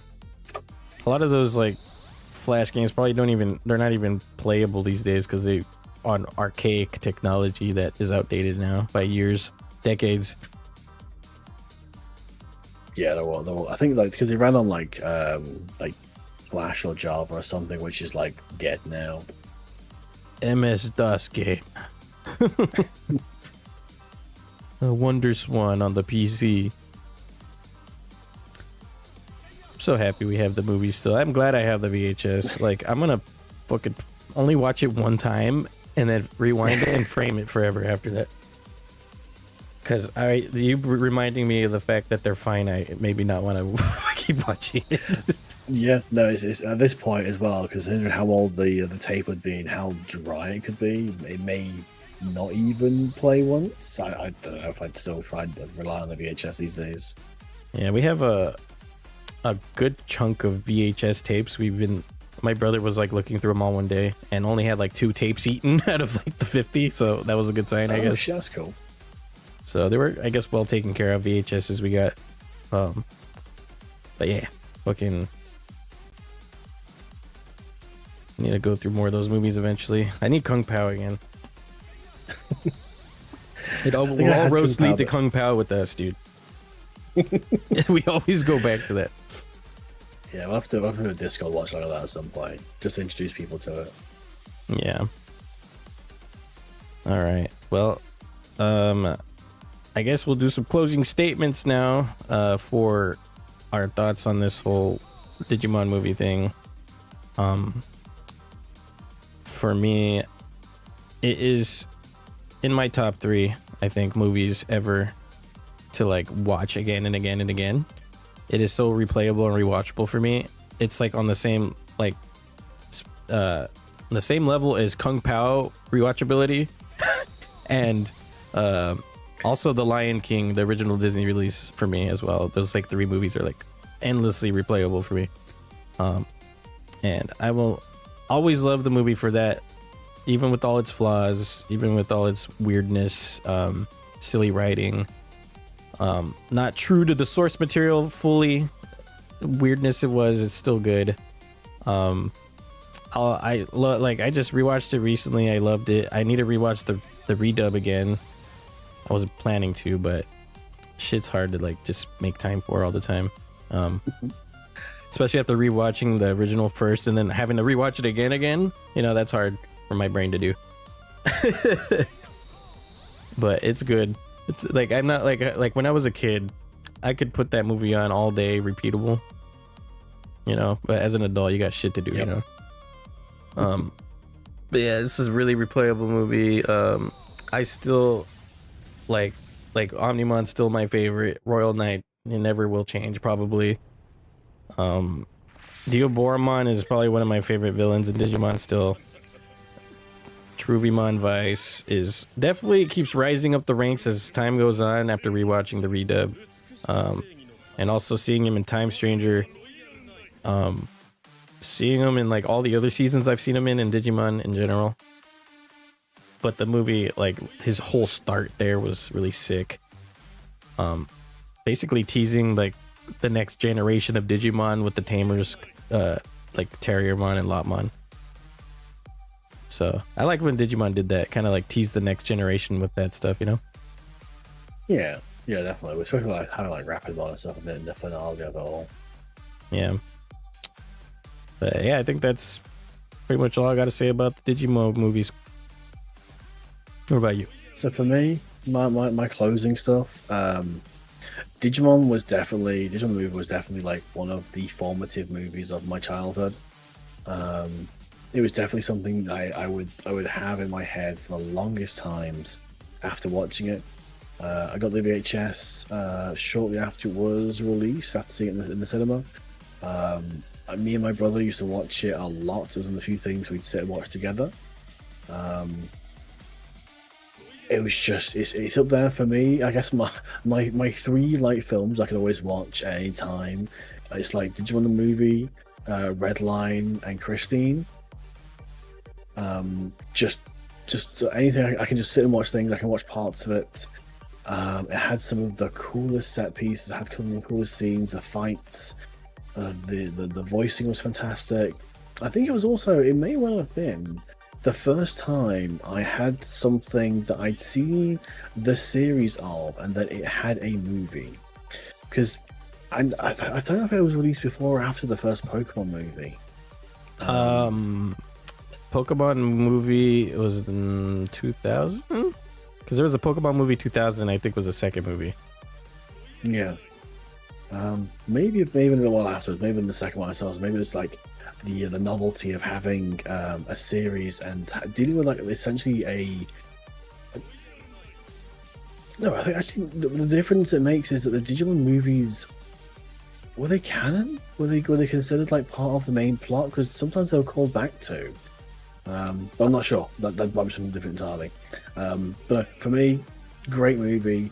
It's one of the things that I think is detrimentally part of the series' history.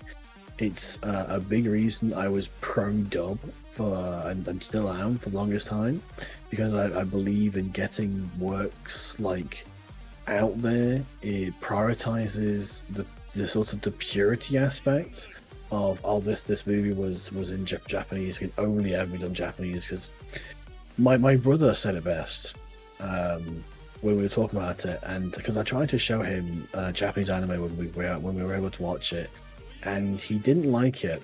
Not because he didn't enjoy what was going on, but because he struggled to read the subtitles as fast as the action.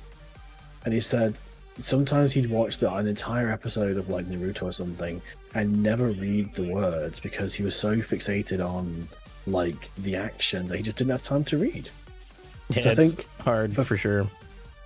Yeah, it's like sometimes there can be so many things happening, especially when it throws out like the huge fucking words or explanations on things or like attack names and stuff, and it can really put people, especially not everyone can read as fast as things are going, and no one wants to be sitting there like stopping and pausing and going back to like, what did he say? What was this? Especially with how like Japanese like works when it's spoken versus how it's written. I always found it entertaining because like sometimes the names of something will come out first. So whereas in English we would say, if you want to be dramatic, we could say, and I saw it was Jim. And that would like be a big like dramatic reveal. But in Japanese you'd say Jim first, and you say Jim, it was him I saw or something. Yeah, it's like so it backwards. doesn't have the same. Yeah, it doesn't have the same sort of dramatic reveal to it. Yeah, when you're reading the subtitles, you hear them say the words before the words even come up on screen sometimes because it's doing it backwards. So no, I'm definitely like, I enjoy the dub, and the sub I went to watch later on. I obviously learned about the cuts and everything, and at the time I was mad. But later on, when I realized, well, if I didn't have the dub, I probably wouldn't have seen the anime. I wouldn't have seen the movie. So I much rather it be released in that sort of context. Yeah. But I thoroughly enjoyed it. Thoroughly one of my favorite things in all of media. Yeah, well, one of our favorite dubs is Digimon Movie. You know what's good. It's just great, and luckily enough, they went on to make a lot more movies, which I guess we'll cover in some way. I'm not sure if we can do this much time for like the rest of the movies. Maybe we'll mix them together. Yeah, I'm sure we could figure it out because the next batch is 4, 5, 6, or at least the Blu-ray. I plan to get it at some point, but that'll be like for the future probably. Yeah, the movies will be good topics for sure, as long as we do them in like batches like this, because this is technically a batch, even though it's separate, like its own thing in here in the US or in the West. So yeah, it makes sense to, I think, do another batch later if we do another movie thing. Yeah, but no, either way, great film. Go watch it. You don't even have to be a Digimon fan to enjoy it. It's just good fun. Hell yeah, dude. But yeah, that's gonna be it for the podcast, guys. I appreciate everyone who was listening in. Sorry I wasn't talking to people because we're doing the discussion here. But yeah, if you guys have a graphic on screen as well for that. Yeah, I should probably do that. I was thinking about it because not everyone reads the top of the chat. You know, people are looking at the bottom to type. But yeah, sorry guys about that. But next time we'll be back towards the end of the month again on the last Saturday of the month. So if you guys want to check out the previous episodes, they're on my YouTube channel.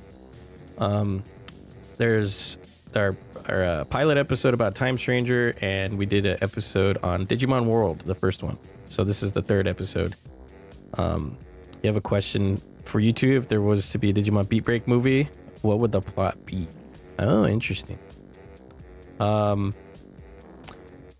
Right now at this point, I want to see what the mega is going to look like before I can think of an idea, but I would like to see them explore the digital world of Shambhala like itself, because they haven't really gone into the digital world other than like middle space in between, you know.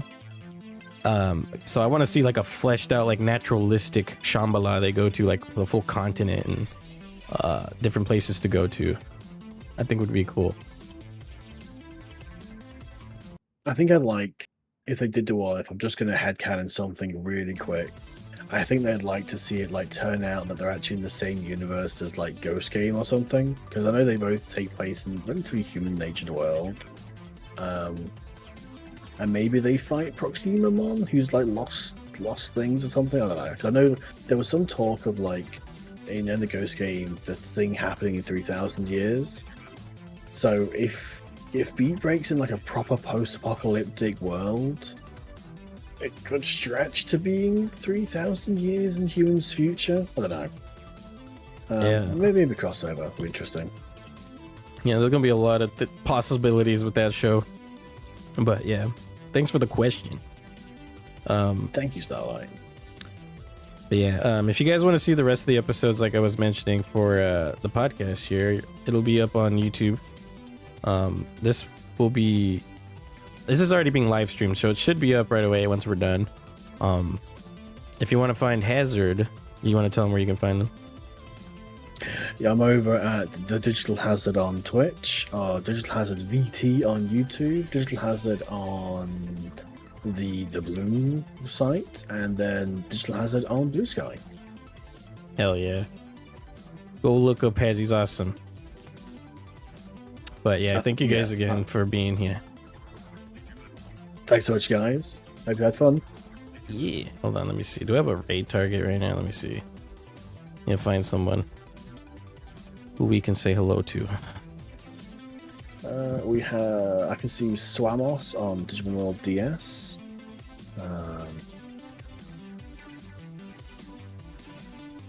All I can see on my side for Digimon. I don't have anybody on Digimon side for me. I can go to Swamos, since he's the one that digi vibes. Yeah, he's a cool guy. Alrighty, but I'll talk to you more in the VC after we end, but I'm gonna mute up real quick. Yep, no worries. I will drop out. Thank you everyone for watching. I'll catch you guys next time. Bye. Bye. Alright. We're gonna raid out. Appreciate you guys for being here. We're gonna say what's up to Swamos. Also, forgot the raid alert if you want to use that, or raid message. Thank you guys for being here. We're gonna be back tomorrow with Halo Infinite with Gashnor and Draco. Monday will be Lumentail. Tuesday will be DK64. It's gonna be fun. But we'll see you guys later. Have a good one, everybody. Bye.